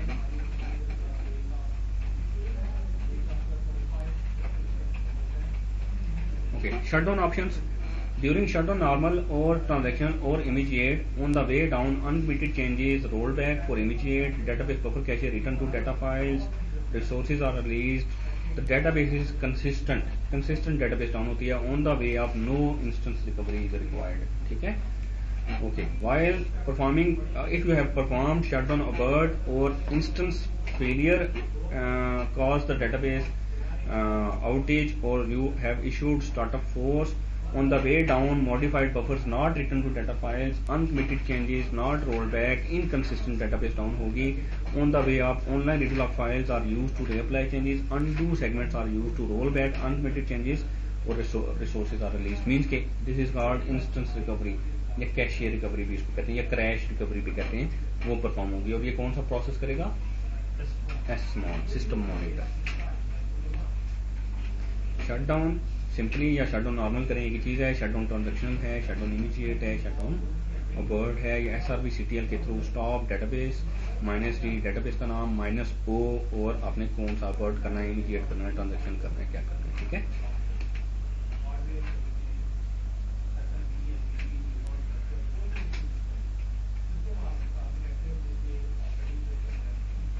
अच्छा जी, पैरामीटर्स हमने देख लिए थे हमने, पैरामीटर कैसे चेक करते हैं, शो पैरामीटर से, ठीक है ना। अच्छा, दो तरह के पैरामीटर्स हैं, कुछ हैं जी स्टैटिक पैरामीटर्स और कुछ हैं dynamic parameters. Let's say parameter देखते हैं, लेट्स मैं करता हूँ शो पैरामीटर, SGA करें, शो पैरामीटर करें SGA। तो एक पैरामीटर है SGA underscore max underscore size कि मैक्सिमम SGA का साइज क्या होगा जब डेटाबेस स्टार्टअप होगी। तो मेरे केस में ये 640 MB है, 604 MB है, ठीक है। मैं इस पैरामीटर को चेंज करना चाहता हूँ तो मैं करूंगा alter system set SGA underscore max underscore size equals to, मैं इसको करता हूँ 500 M। उन्हें एरर दे दिया जी, specified initialization parameter can not be modified. अच्छा, मुझे ये बताएं कि जो पैरामीटर होते हैं वो कहाँ पे स्टोर होते हैं, पैरामीटर फाइल में या SP फाइल में या P फाइल में।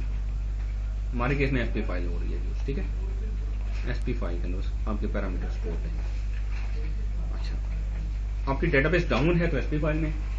अगर आपकी डेटाबेस इंस्टेंस चल गया है तो आपका एक लेट से पैरामीटर है SGA underscore max underscore size, वो है जी 604 M। तो ये कहाँ पे होगा, इस पैरामीटर फाइल के अंदर होगा, और ये इंस्टेंस में भी होगा SGA underscore max underscore size equals to 604 M। यानी कि 604 MB का SGA भी बना होगा ना, तो उसकी वैल्यू मेमोरी में भी होगी, उसकी वैल्यू फाइल के अंदर भी होगी। अच्छा, आसान हो गया। ओके, तो एक पैरामीटर जो है वो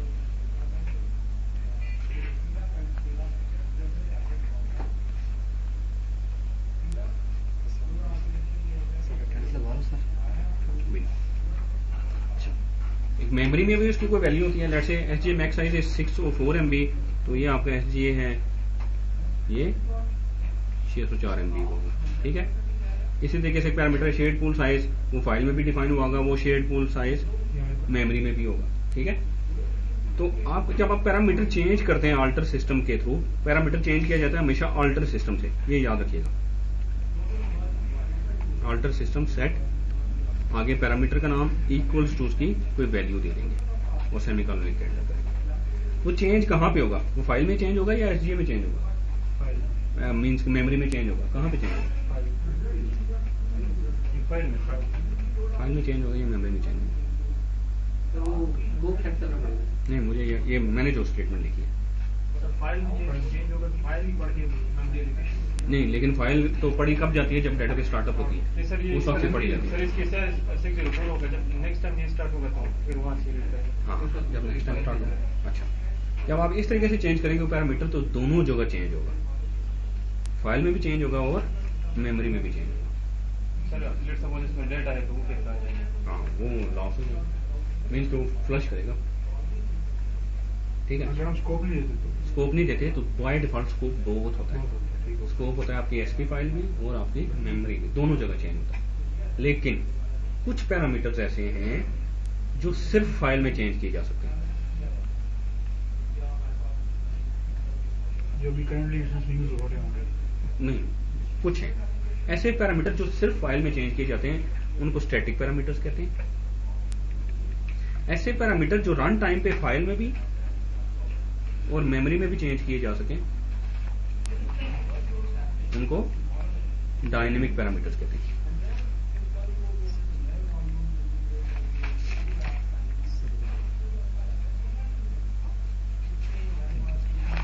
ऐसे पैरामीटर जो मेमोरी में चेंज किए जा सकें वो डायनेमिक पैरामीटर्स कहलाते हैं। सो अगर आप एक ऐसा पैरामीटर चेंज करें जो डायनेमिक है तो क्या होगा, पैरामीटर चेंज हो जाएगा, वो फाइल में भी जाके चेंज कर देगा, वो मेमोरी में भी जाके चेंज कर देगा, हो जाएगा चीजें, ठीक है। व्हाट इफ कि आप एक स्टैटिक पैरामीटर चेंज करने जा रहे हैं तो क्या होगा, वो मेमोरी में जाके चेंज करने की कोशिश करेगा, एरर आ जाएगा क्योंकि वो रन टाइम पे चेंज होने वाला पैरामीटर ही नहीं है, वो स्टैटिक पैरामीटर है, उसको पहले फाइल में चेंज होना चाहिए, वो फिर डेटाबेस डाउन करके अगर उसको इफेक्टिव करना है तो दोबारा से उसको डेटाबेस को स्टार्टअप करें तो फिर वो इफेक्टिव होगा, वो स्टैटिक पैरामीटर। जैसे मैंने एक पैरामीटर भी चेंज किया, मैंने एक पैरामीटर चेंज किया जी SGA मैक्स साइज, उसने कहा जी नहीं हो सकता, तो मुझे क्या करना पड़ेगा, चेंज मैं कमांड के थ्रू करूंगा, लेकिन मैं इसको कहूंगा कि मेमोरी में चेंज ना करो, इसको फाइल में करो। Scope equals to SP file. So ऐसे पैरामीटर्स जो कि स्टैटिक होते हैं वो आप एसपी फाइल में चेंज करते हैं। अब ये इफेक्टिव कब होगा? जब आप डेटाबेस नेक्स्ट टाइम रीस्टार्ट करेंगे। अभी आप इफेक्टिव करना चाहते हैं, अभी रीस्टार्ट कर लें। बाद में आप चाहते हैं जब कभी आउटेज हो, रीस्टार्ट हो, डेटाबेस उस वक्त इफेक्टिव हो जाए, उसका कर लें। ठीक है, इसी तरीके से कोई पैरामीटर देखते हैं। 200 काफी है ना इसमें? नहीं बहुत थोड़ा है। Alter system set shared underscore pool underscore size equals to मैं कर देता हूँ 100 चेंज कर दिया उसने।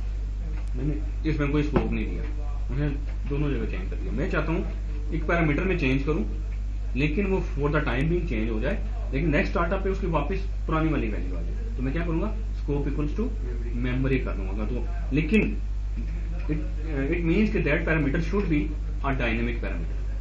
ठीक है जी। तो कैसे पता चलेगा कौन से पैरामीटर डायनेमिक है, कौन से स्टैटिक है? जो एरर दे दे वो स्टैटिक है और जो ना एरर दे वो डायनेमिक है। ऐसे हाँ, वी डॉलर साइन पैरामीटर के नाम से एक व्यू है, उसमें एक कॉलम है is instance modifiable. Is instance modifiable. Is instance modifiable जिनमें ट्रू होगा वो डायनेमिक होंगे, जिनमें फॉल्स होगा वो स्टैटिक है।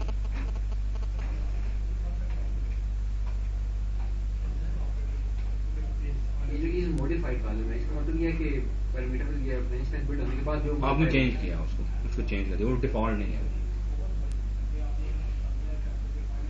तो ये पैरामीटर आप तभी चेंज कर सकते हैं जैसे डेटाबेस ओपन मोड में ट्रू है। नहीं, डेटाबेस नो माउंट स्टेज पे हो, डेटाबेस इंस्टेंस एटलीस्ट वो स्टार्ट होना चाहिए। आपकी डेटाबेस शट डाउन हो तो पैरामीटर चेंज नहीं हो सकता। आपकी डेटाबेस या तो एटलीस्ट नो माउंट स्टेज पे जरूर होनी चाहिए, तो पैरामीटर आपने चेंज करना है। अगर आपने फाइल में चेंज करना है, आप पी फाइल यूज, अगर आप पी फाइल यूज कर रहे हैं तो पी फाइल में तो आप डायरेक्ट कर सकते हैं, जाके उसको ओपन करें और चेंज कर लें। लेकिन अगर आप एसपी फाइल यूज कर रहे हैं तो फिर आपको कमांड के थ्रू करना पड़ेगा और एटलीस्ट आपका इंस्टेंस नो माउंट स्टेज पे होना चाहिए। चलिए, पैरामीटर आपको समझ आ गए, दो तरह के। नो मोड स्टेज पे ये चेंज होगा, दोबारा से फिर उसको रीस्टार्ट दोबारा करना पड़ेगा। अब देखें, अब वो क्योंकि एक दफा रीड तो होगी ना, एक दफा फाइल तो रीड होगी, अब दोबारा से डाउन करके फिर आप करेंगे तब वो तो ये एसजीएम एक्सेस का क्या है आईडी, कितना दे रहे हैं? अभी उस पर डिस्कस नहीं करते। तो मैंने 200 दे दिए इसलिए। नहीं वो देखें, अब ठीक हो जाएगा। आप दो ना, मतलब आपके के लिए, आपके केस में ठीक है, लेकिन प्रोडक्शन इन्वायरमेंट के अंदर वो तो है बहुत ही कम है। अच्छा जी, देन है जी, दो तरह के पैरामीटर्स हमने देखे। Static can be change only in the parameter file, requires restarting the instance before taking effect, account for about 110 parameters जो कि स्टैटिक है। Dynamic can be change while database is online, change किए जा सकते हैं। अच्छा, स्टैटिक जो dynamic parameters होते हैं दो तरीकों से चेंज किए जा सकते हैं। कोई भी पैरामीटर चेंज होगा ऑल्टर सिस्टम सेट से चेंज होगा। ठीक है जी। जो स्टैटिक पैरामीटर है कैसे चेंज होगा? ऑल्टर सिस्टम सेट, पैरामीटर का नाम equals to value scope equal to एसपी1। डायनेमिक पैरामीटर दो तरीकों से चेंज हो सकते हैं।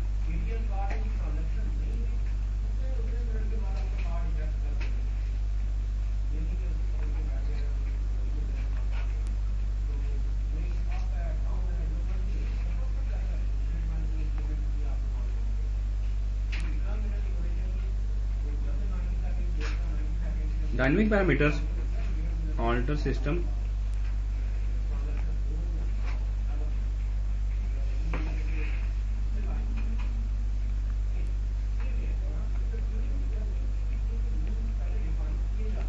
सेट, पैरामीटर का नाम इक्वल्स टू उसकी value, scope equal to memory भी कर सकते हैं, बगैर स्कोप के करेंगे तो दोनों जगह चेंज हो जाएगा। स्कोप इक्वल टू मेमोरी करेंगे तो सिर्फ मेमोरी के अंदर चेंज होगा। ठीक है, और ऑल्टर सेशन करके भी चेंज कर सकते हैं। मेमोरी नहीं भी करते बाय डिफॉल्ट उधर ही हो जाता है। हाँ, बाय डिफॉल्ट दोनों जगह होता है। अगर आप स्कोप कुछ भी नहीं देते तो बाय डिफॉल्ट फाइल में भी होगा और मेमोरी में भी होगा। Scope is equal to memory अपने केस में देते हैं। Scope is equal to memory किस केस में देते हैं? जब आप लेट्स से आप एक फॉर द टाइम बिंग आप ये करना चाह रहे हैं कि आपकी डेटाबेस बफर कैशे पे लोड आता है, शेयर्ड पूल पे लोड कम है, आप शेयर्ड पूल का साइज श्रिंक करते हैं और बफर कैशे का साइज इंक्रीज करते हैं। आप चाहते हैं ये फॉर द टाइम बिंग है, जब डेटाबेस डाउन हो तो जो डिफॉल्ट वैल्यूज वापस आ जाए, तो फिर आप स्कोप इक्वल टू मेमोरी करेंगे। ऐसे पैरामीटर जो आप हाँ आप चाहते हैं कि फॉर द टाइम बिंग, हाँ जो आप चाहते हैं फॉर द टाइम बिंग तो चेंज हो जाए, लेकिन बाद में आप चाहते हैं कि वो डिफॉल्ट वैल्यू उनके रहे, तो फिर स्कोप इक्वल टू मेमोरी करेंगे उनका, ठीक है। अल्टर सेशन के थ्रू भी पैरामीटर चेंज होते हैं, इक्वल्स टू पैरामीटर नाम इक्वल्स टू उसकी वैल्यू, इसमें कोई स्कोप नहीं दे सकते आप। सेशन हमेशा जो अल्टर सिस्टम करके चेंज करेंगे पैरामीटर, उसका इम्पैक्ट सारे यूजर्स के ऊपर होगा, और जो अल्टर सेशन करके करेंगे वो उसका इम्पैक्ट सिर्फ एक पर्टिकुलर सेशन तक होगा। और डायनेमिक पैरामीटर जो ऐसे हैं, सारे पैरामीटर सिस्टम और सेशन लेवल दोनों पे चेंज नहीं किए जा सकते। कुछ पैरामीटर ऐसे हैं जो सिस्टम लेवल पे भी चेंज किए जा सकते हैं और सेशन लेवल पे भी चेंज किए जा सकते हैं, और कुछ ऐसे हैं जो सिर्फ और सिर्फ सिस्टम लेवल पे चेंज किए जा सकते हैं, जैसे SGA max size, shared pool size, shared underscore pool underscore size, वो सेशन लेवल पे चेंज नहीं कर सकते आप, उसका इम्पैक्ट सिस्टम वाइड ही होना चाहिए, वो सिस्टम लेवल पे सिर्फ चेंज हो सकता है। DB कैशे साइज, वो सिस्टम लेवल पे चेंज किया जा सकते हैं, अल्टर सिस्टम करके करेंगे, अल्टर सेशन करके नहीं कर सकते। लेकिन कुछ पैरामीटर्स ऐसे हैं जो सेशन लेवल पे चेंज हो सकते हैं, जैसे फॉर एग्जांपल अब ये दो डिफरेंट सेशन है मेरे पास, मैं करता हूँ जी select this date from dual,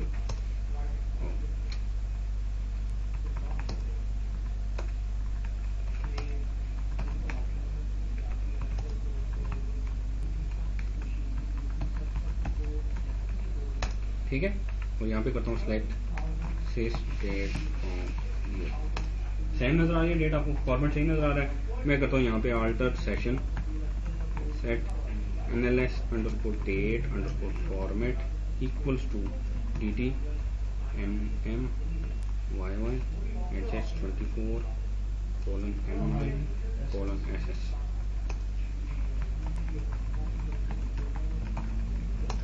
ठीक है।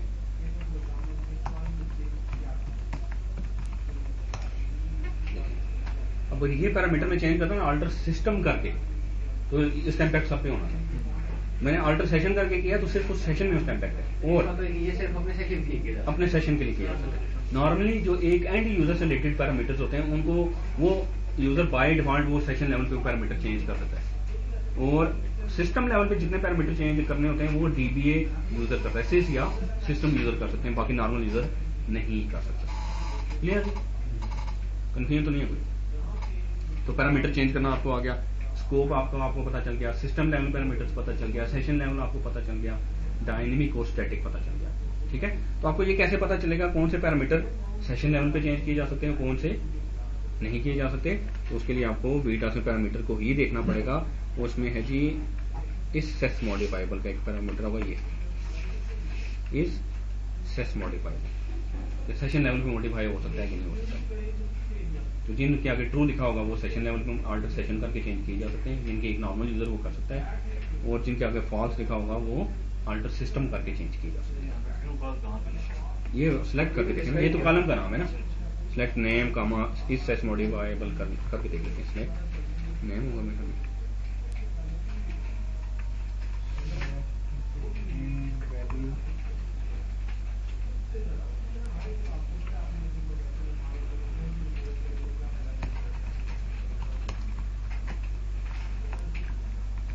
ठीक है। तो बीटा से पैरामीटर के ये कॉलम्स के नाम में आपको दिखा रहा था, तो उनको आप सिलेक्ट करने के सिलेक्ट नेम कामा इस सेस मॉडिफाइबल फ्रॉम बीटा से पैरामीटर, ये देखिए 2 कॉलम नजर आ रहा है।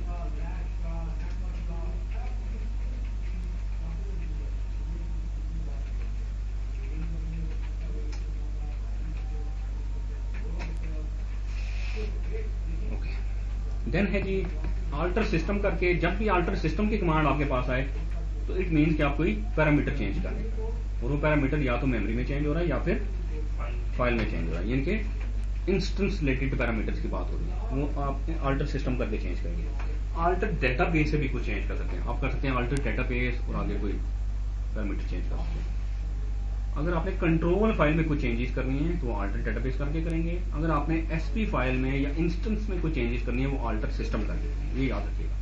2 तरह के पैरामीटर्स हैं, एक पैरामीटर है इंस्टेंस रिलेटेड और एक पैरामीटर है फिजिकल डेटाबेस के स्ट्रक्चर से रिलेटेड, जो कि कंट्रोल फाइल के अंदर है। तो जो कंट्रोल फाइल के अंदर कोई आपने चेंज करनी है, चाहे वो कोई पैरामीटर है, कोई डेटा फाइल का नाम और पाथ है, कोई भी चीज है, वो अल्टर डेटाबेस करके करेंगे। और अल्टर सिस्टम करके या अल्टर सेशन करके आपने जो चेंज करनी है, मीन्स के वो आप कोई इंस्टेंस पैरामीटर चेंज कर रहे हैं, वो या तो मेमोरी में चेंज कर रहे हैं या करंट सेशन में कर रहे हैं या फिर आप उसमें कर रहे हैं SP फाइल के अंदर कर रहे हैं, ठीक है।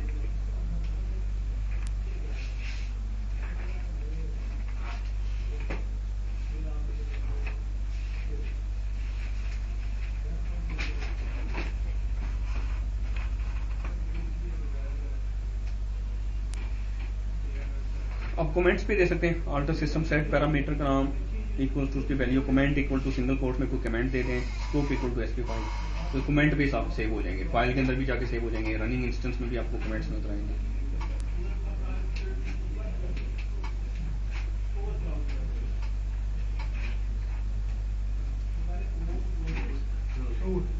नहीं सर, वो तो ग्रेड कंट्रोल है। ये हर डेटाबेस का अपना enterprise manager database control false.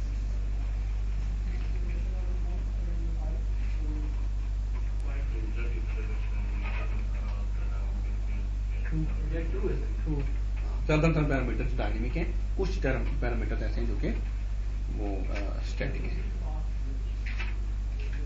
Enterprise manager तो आपने डेटाबेस को शटडाउन स्टार्टअप करना हो तो आपको होस्ट के क्रेडेंशियल्स आपको बताने पड़ेंगे, डेटाबेस में सिस यूजर का नाम और पासवर्ड और ओके करेंगे तो आप डेटाबेस को शटडाउन भी कर सकते हैं और स्टार्टअप भी कर सकते हैं। ये भी करके देखेंगे। ये आपको प्रोसीजर बता रहा है shutting up of the database. Startup पे क्लिक कर, अगर आपकी डेटाबेस ऑलरेडी डाउन है, स्टार्टअप पे क्लिक करेंगे तो वो आपसे पूछेगा कि उसको क्या करना है, किस स्टेज पे स्टार्ट करना है, माउंट करना है, नो माउंट करना है, ओपन करना है। तो आपने सेलेक्ट किया जाए, ओके किया और डेटाबेस स्टार्टअप करना शुरू करना है। ये हम ऑलरेडी देख चुके हैं, शटडाउन भी देख चुके हैं जी।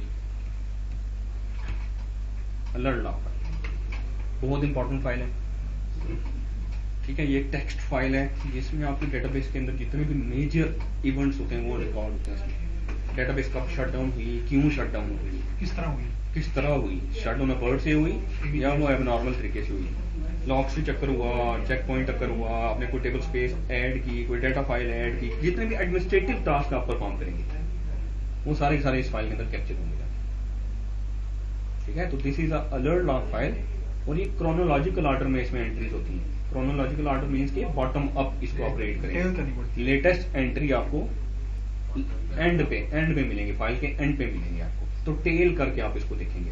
जब भी आपने इसको फाइल को रीड करना है, बॉटम अप रीड करना स्टार्ट करना है आपने, ठीक है। और ये फाइल ग्रो करती रहती है साइज में, इसलिए बहुत जरूरी है कि टाइम एंड अगेन आप इस फाइल को या तो डिलीट कर दें, डिलीट कर देंगे तो ओरेकल खुद बना लेगा, और या फिर इसको वो कर दें, जीबीज में साइज हो जाता है इसका, फिर डेटाबेस में बड़ा इम्पैक्ट पड़ता है स्टार्टअप पे, तो या फिर इसको बिल्कुल से वो श्रिंक कर दें, इसमें से सारे कंटेंट्स डिलीट कर दें। यूजली हम क्या करते हैं, डिलीट फाइल को कॉपी कर लेते हैं और नई फाइल बना देते हैं कैम्पटी, वो खुद ही उसमें एंट्रीज करना चाहिए, सेम नेम, ठीक है। यूजली इस फाइल का नाम होता है अलर्ट अंडरस्कोर आपकी डेटाबेस का नाम डॉट लॉग। और ये फाइल जो है पड़ी जो होती है वो up to Oracle 10G, up to Oracle 10G, this alert log file will be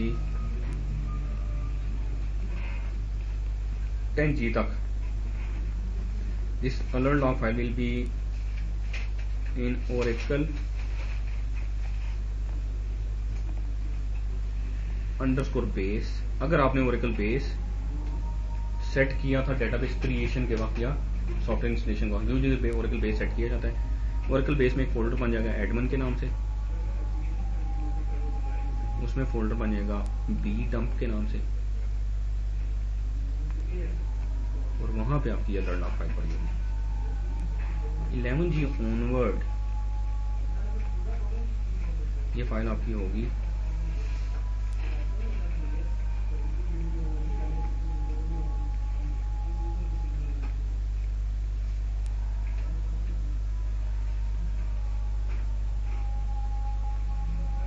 अच्छा, ये जो फाइल है ये जरूरी नहीं है ये वाली लोकेशन हो इसकी अगर ओरेकल बेस नहीं सेट तो फिर ओरेकल होम होगा।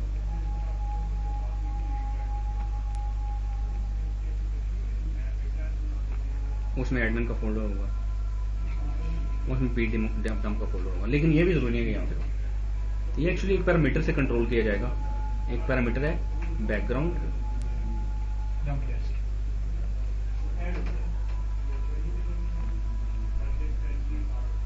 डंप अंडरस्कोर टेस्ट, ठीक है। ये पैरामीटर कहाँ पे होगा, पैरामीटर फाइल के अंदर। ये पैरामीटर बाय डिफॉल्ट इस लोकेशन को पॉइंट करेगा। अगर ये ओरेकल बेस आपका सेट नहीं था डेटाबेस क्रिएशन के वक्त तो ये फिर ये ओरेकल होम को पॉइंट करेगा। ओरेकल होम तो डेफिनेटली सेट हुआ होगा, वो तो कंपल्सन है जब आप डेटाबेस स्टार्टअप करें तो या क्रिएट करें तो ओरेकल होम सेट हुआ होगा। इस पैरामीटर को देख लेते हैं जरा।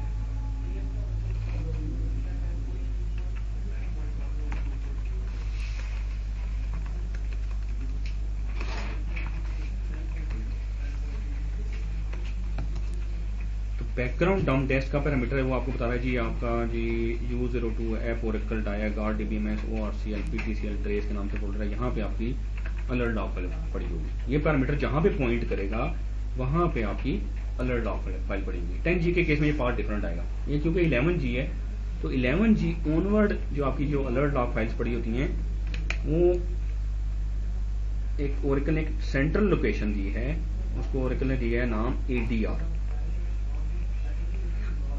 Automatic database automatic diagnostic repository. Automatic diagnostic repository एक सेंट्रल लोकेशन ओरेकल ने दे दी है, एक ऐसा फोल्डर दे दिया जहां पे आपकी सारी की सारी डेटाबेस रिलेटेड लॉग फाइल्स पड़ी होती है, तो ADR के अंदर होगी। जबकि ओरेकल 11G से पहले क्या होता था, आपकी अलर्ट लॉग फाइल किसी और जगह पड़ी है, आपकी जो सर्वर प्रोसेसेस हैं उनकी अगर कोई लॉग फाइल बनती है तो वो अलग जगह पड़ी है, आपके जो बैकग्राउंड प्रोसेसेस हैं DB writer, log writer, SMON, GMON, उनकी लॉग फाइल अलग पड़ी है, लिसनर की लॉग फाइल अलग जगह पड़ी हुई है, ASM यूज करें तो उसकी लॉग फाइल अलग पड़ी हुई है, डिफरेंट तरह की सर्विसेज यूज करें तो डिफरेंट बहुत सारे फोल्डर्स के अंदर वो लॉग फाइल्स डिफरेंट लोकेशन पे पड़ी हुई है। 11G ऑनवर्ड ओरेकल ने क्या किया, एक सेंट्रल लोकेशन दे दी। अगर आपकी डेटाबेस की लॉग फाइल है तो डेटाबेस के नाम से फोल्डर है, लिसनर की लॉग फाइल है तो लिसनर के नाम से फोल्डर है, ASM की लॉग फाइल है तो ASM के नाम से फोल्डर है। वो एक ही फोल्डर के अंदर सब फोल्डर्स है, वहां पे सारी लॉग फाइल्स पड़ी हुई हैं। जबकि 10G तक ये होता था कि बहुत सारी डिफरेंट जगहों पे होती थी, आपको हर डिफरेंट जगह पे के ऊपर जाके उनको मैनेज करना पड़ता अभी 11G पे देख रहे हैं वो अभी वो ट्रेस दिखा रहा है वो। हाँ, वो ट्रेस इसलिए दिखा रहा है कि वो ADR के अंदर है। ठीक है, तो ADR है क्या, ओरेकल बेस के अंदर डायब के नाम से एक फोल्डर होता है। ओरेकल बेस एक लोकेशन है। अगर आप ओरेकल बेस देखना चाहें ना अपने इन्वायरमेंट में, इको $ ओरेकल अंडरस्कोर बेस करें तो जो आपने डिक्लेयर किया होगा वो ओरेकल आपको बेस दिखाएगा। ये कहां से आपको पता चल रहा है, क्योंकि आपने वो डेटाबेस इंस्टॉलेशन के बाद बैश प्रोफाइल में कुछ एंट्रीज की थी, ये हमने एंट्रीज की थी एक्सपोर्ट करके। तो ये अगर आपने एंट्री की हुई है तो आपको दिखाएगा। अगर आपने इको करते ओरेकल अंडरस्कोर बेस करते हो कुछ भी नहीं दिखाता, जिसका मतलब है आपका इन्वायरमेंट वेरिएबल आपने सेट ही नहीं किया हुआ था। ठीक है, तो डायब के नाम से फोल्डर है। मैं ओरेकल बेस में जाता हूं,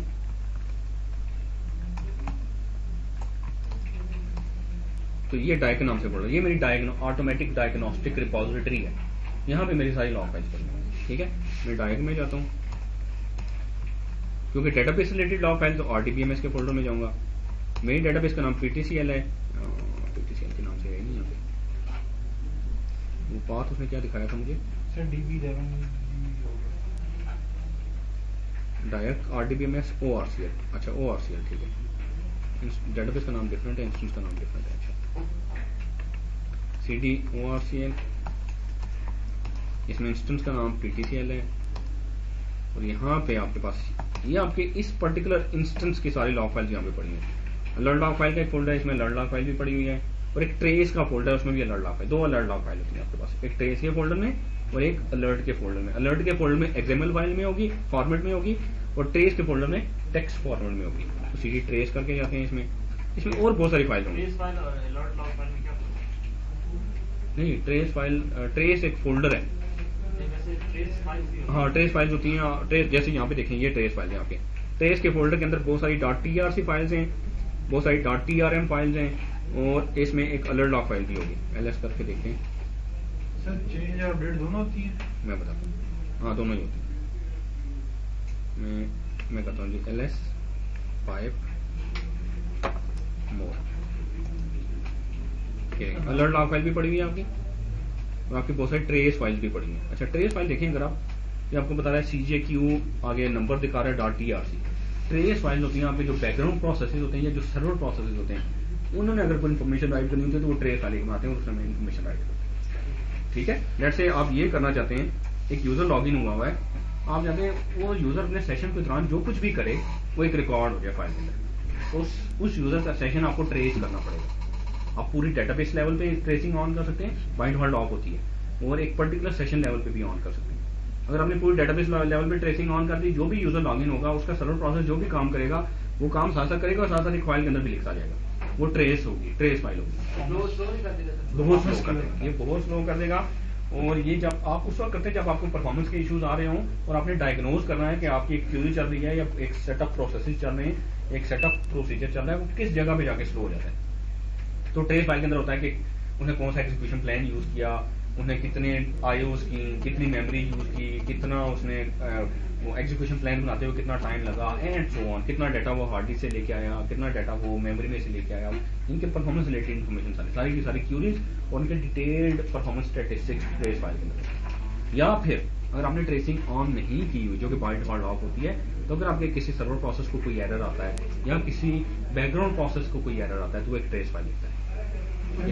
सर वो रीड कैसे और करेंगे? ये ट्रेस फाइल्स यहाँ पे जाके सेव होती हैं ट्रेस के फोल्डर के अंदर। वो दो तरह की फाइल होती हैं, एक tr.trc और एक .trm। जो ये 11g है, 11g से पहले सिर्फ .trc फाइल होती है, ठीक है। 11g से पहले जो ट्रेस फाइल होती हैं वो जहाँ पे आपकी अलर्ट ऑफ फाइल पड़ी होती है वहीं पे आपकी वो ट्रेस फाइल भी, यानी कि मीन्स के बैकग्राउंड डंप डेस्क का फोल्डर जहाँ पे पॉइंट करेगा वहाँ पे आपकी सर्वर के जो बैकग्राउंड प्रोसेसेस हैं, सर्वर प्रोसेसेस हैं, बैकग्राउंड प्रोसेसेस, उनकी ट्रेस फाइल वहाँ पे पड़ेगी। बैकग्राउंड प्रोसेसेस कौन कौन से? DB writer, log writer, check, CKPT, pmon, smon and so on.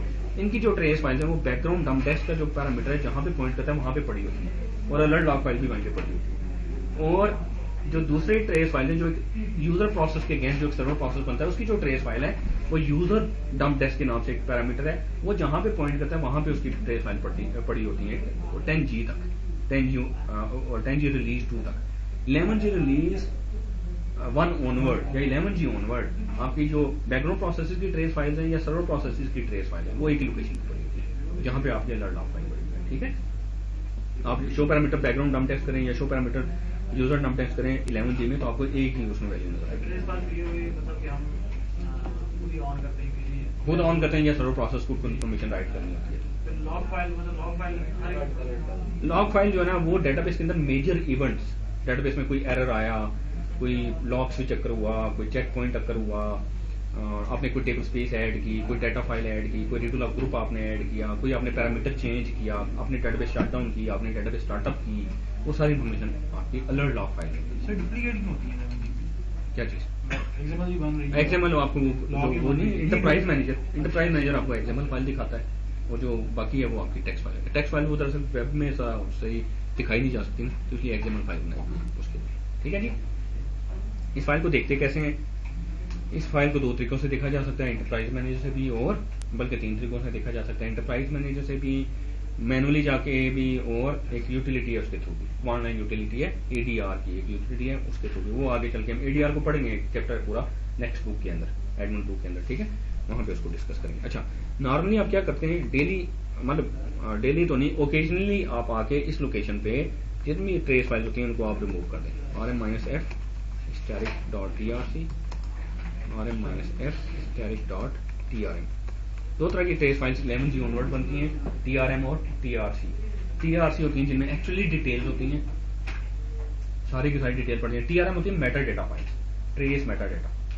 इसके अंदर क्या होगा कि फलां एरर आया, उसकी फर्दर डिटेल फलां ट्रेस फाइल के अंदर है। तो TRM फाइल हेडर फाइल होती है और TRC फाइल उसकी डिटेल्ड फाइल होती है। मास्टर फाइल कहते हैं, जी? मास्टर कह रहे हैं। हाँ, मास्टर फाइल और डिटेल्ड फाइल आपकी ट्रेस फाइल होती है, ठीक है। अच्छा, अलर्ट अंडरस्कोर आपकी डेटाबेस का नाम .log, ये फाइल है, ये उसका साइज है, और ये हर वक्त राइट हो रही होती है। अच्छा, आपके जितने भी प्रोसेसेस फाइल ट्रेस फाइल बनाते हैं,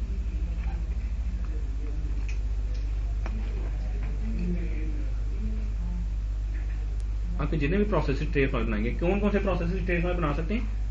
कितने तरह के प्रोसेसेस होते हैं? 2 तरह के प्रोसेसेस हैं, एक है बैकग्राउंड,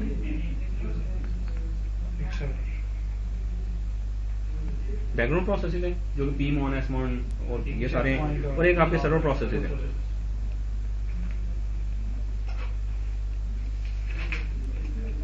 सर्वर प्रोसेस जो ट्रेस फाइल बनाएगा उसका नाम रखेगा आपके इंस्टेंस का नाम, जैसे मेरे केस में इंस्टेंस का नाम है PTCL अंडरस्कोर ओरा अंडरस्कोर इस प्रोसेस सर्वर प्रोसेस की जो आईडी है, हर सर्वर प्रोसेस की एक आईडी होती है OS पे। इस लेट से मेरा एक सर्वर प्रोसेस बना है, उसकी आईडी है जी 123, तो 123.ora के नाम से एक फाइल बनाएगा। कहाँ पे बनाएगा? बैकग्राउंड डंप टेस्ट का पैरामीटर जहाँ पे पॉइंट कर रहा होगा 11G के केस में। .trc .ora सॉरी .trc, दो फाइल एक्चुअली बनाएगा, .trc .trm बनाएगा और इसी नाम से एक .trc भी बनाएगा। TRM होगी मेटा डेटा फाइल और TRC होगी डिटेल्ड फाइल, ठीक है। इसी तरीके से बैकग्राउंड प्रोसेस जब कोई ट्रेस फाइल बनाएगा वो बनाएगा जी इंस्टेंस का नाम, बैकग्राउंड प्रोसेस का नाम, फॉर एग्जाम्पल pmon अंडरस्कोर उसकी प्रोसेस ID .trm और .trc, ठीक है। सो आप इस तरीके से ट्रेस फाइल को आइडेंटिफाई कर सकते हैं। यहाँ पे अगर आप देखें तो ये PTCL_ORA_ ये उसने फाइल बनाई है और साथ ही उसने TRM फाइल भी बनाई है, दो फाइलें बनी है। TRM फाइल का साइज छोटा है, TRC फाइल का साइज बड़ा है, ठीक है।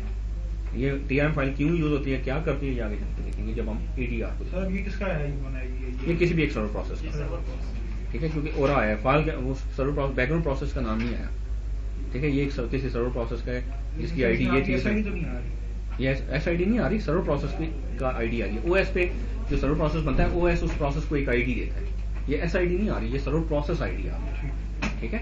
आप जो करते हैं ना PS-EF, तो यहाँ पे आप हर प्रोसेस की ID आपको दिखा रहे हैं, ये प्रोसेस की ID है जो OS पे बना है, उसकी वो प्रोसेस ID यहाँ पे आ रही है, ठीक है। अब ये देखें बहुत सारे प्रोसेस इसमें बनाई। अच्छा, alert log file, alert log file को आप देखते हैं जी टेल करके, मोर करके भी देख सकते हैं। मोर करके देखेंगे तो टॉप से डाउन आपको ये रीड करके दिखाएगा। टेल करके देखेंगे, लेट्स मैं करता हूँ टेल -10 alert_PTCL.log, तो ये लास्ट 10 एंट्रीज दिखाएगा मुझे।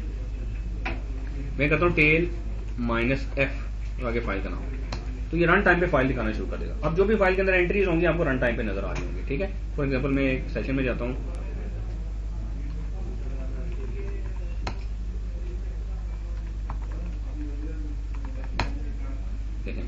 जैसे मैंने डेटाबेस शटडाउन की, उन्हें ये देखें, उन्हें आपको सारी दिखाया, ये शटडाउन कंप्लीट, यूजर ने ये इंस्टेंस टर्मिनेट किया है, शटिंग डाउन द इंस्टेंस अबर्ट, ये इसका बता रहा है, इसका मतलब है कि आपका डेटाबेस शटडाउन अबर्ट की कमांड से शट डाउन हुआ है, ठीक है। अब मैं इसको कहता हूँ स्टार्टअप, अब देखें स्टार्टिंग अप इंस्टेंस, वो सारे पैरामीटर्स दिखा रहा है जो कि थे उस वक्त। वंस इंस्टेंस स्टार्ट हो जाएगा, ये सारे स्टेजेस आपको उस बैकग्राउंड पे दिखा रहा होगा। कोई आपका लॉग स्विच चक्कर होता है, वो भी इसमें आगे एंट्री स्टोर होगी। क्रोनोलॉजिकल ऑर्डर में वो साथ डेट एंड टाइम आएगा कि किस डेट एंड टाइम को ये इवेंट परफॉर्म हुआ। तो ये बहुत इंपॉर्टेंट फाइल है जी। जो सर ने क्वेश्चन किया था कि पावर ऑफ केस का हो जाए, वो तो फिर इन्फॉर्मेशन आई ही नहीं है। हाँ, वो इन्फॉर्मेशन उस तरीके से आएगी। उसमें ये है कि आपके रिकवरी होगी तो क्रैश रिकवरी करेगा, वो आप दिखा सकते हैं कि क्रैश रिकवरी हुई है, मतलब आपकी जो बोर्ड के केस में भी आता था, केस में नहीं अगर आता। आपका उसमें केस में नहीं बोर्ड आएगा। या पावर आपकी ईपी हुई है तो दोनों केसेस में आपको दिखाएगा कि मैं इंस्टेंस रिकवरी कर रहा हूँ, क्रैश रिकवरी, वो फिर आप दिखा सकते हैं कि क्रैश रिकवरी हुई है, मतलब डेटाबेस जो है वो इनकंसिस्टेंट होगी।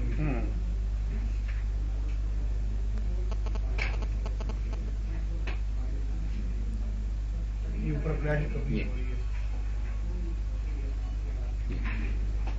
ठीक है, कैशियर रिकवरी की है उसने।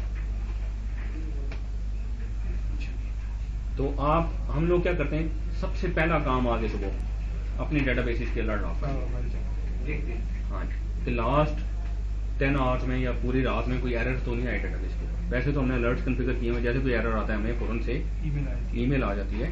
सर वो इतनी बड़ी डिटेल फाइल है तो आप क्या किस तरह बॉटम अप लास्ट 10 घंटे की एंट्रीज देख लेते हैं, वो तो सर्च कर लेते हैं, ओरा डैश सर्च कर वो लेते हैं।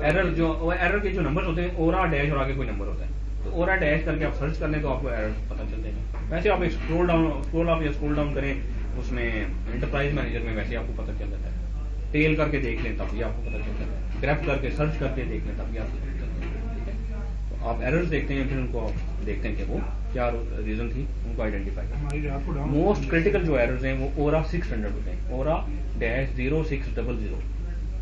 ये एरर अगर आ रहे हो तो it means there is something wrong, कोई ना कोई बग है डेटाबेस के अंदर, यूजली बग होता है, या कोई करप्शन है डेटाबेस के अंदर, और you need to take the action immediately, otherwise database हो सकता है किसी वक्त भी मसला करना शुरू हो जाए। ओरा 600 एरर्स अगर आए तो यूजली और अगर आपको कोई ना कोई पैच देता है लगाने के लिए, ये कोड के अंदर बग होता है, डेटाबेस के कोड के अंदर बग होता है, क्योंकि आप खुद फिक्स नहीं कर सकते, उसके लिए आपको पैच ही लगाना पड़ता है, ठीक है। 600 हाँ, ओरा 600।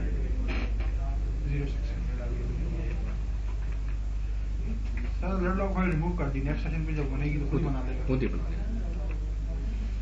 ये अलर्ट लॉग फाइल आपको दिखा रहे हैं। इंटरप्राइज मैनेजर में आप होम पेज पे जाएं, उसमें सबसे बॉटम में जाएं, उसमें रिलेटेड लिंक्स हैं, उसमें अलर्ट लॉग कंटेंट्स का एक लिंक होगा, उस पर जाके क्लिक करें, आपको ये अलर्ट लॉग साइट दिखा ये वो ट्रेस उसको फोल्डर से एक्सएमएल फाइल आपको दिखा रहे हैं। अच्छा, ट्रेस फाइल्स मैंने आपको बता दिया। Each server and background process can write to an associated trace files. Error information is written to the corresponding trace files. Automatic diagnostic repository is a system-wide central tracing and logging repository. Stores database diagnostic data such as traces store करता है, alert log store करता है, और health monitor की reports, वो भी हमने discuss नहीं किया, वो स्टोर करता है। डायनेमिक परफॉर्मेंस व्यूज हम देख चुके हैं। ये वीडा से एसक्यूएल का एक व्यू है जो आपको शेड पूल में जो लाइब्रेरी कैशे है उसमें कौन सी क्यूरीज है, उनके कौन से एग्जीक्यूशन प्लान्स पड़े हैं, वो आपको दिखाता है वीडा से एसक्यूएल। इसी तरीके से वीडा से सेशन आपको दिखाता है आपके डेटाबेस में कौन कौन से यूजर्स कनेक्टेड हैं, कहाँ से कनेक्टेड हैं, कितनी देर से कनेक्टेड हैं, आइडल हैं या एक्टिव हैं, क्या कर रहे हैं, कौन सी क्यूरी चला रहे हैं, वो देख सकते हैं। वीडा में लॉग से देख सकते हैं कि कौन से यूजर ने कौन सी रोज को या कौन से टेबल्स को लॉक किया। सर सेशन से पता चलता नहीं कौन से दो सेशन को लॉक करने के साथ। Dynamic performance views are owned by the sys user. Different views are available at different times. No mount stage पे, open stage पे, VDAS fixed underscore table में आप सारे देख सकते हैं। These views are often referred as VDAS views.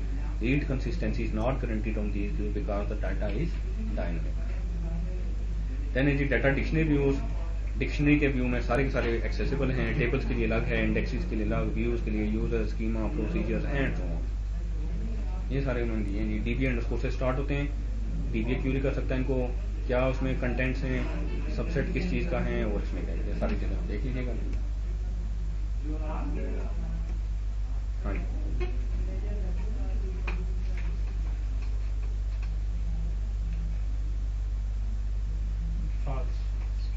ठीक है, आपके पास ऑप्शन है, आप SRBCTL के थ्रू डेटाबेस स्टार्ट कर लें, SQL प्लस के थ्रू कर लें, या फिर इंटरप्राइज में।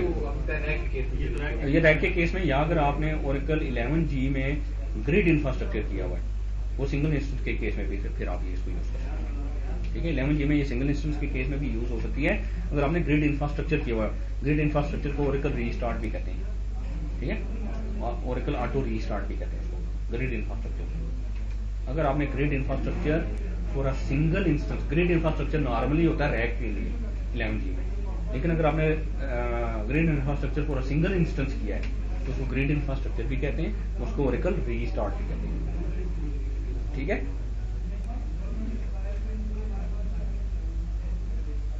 टेबल्स और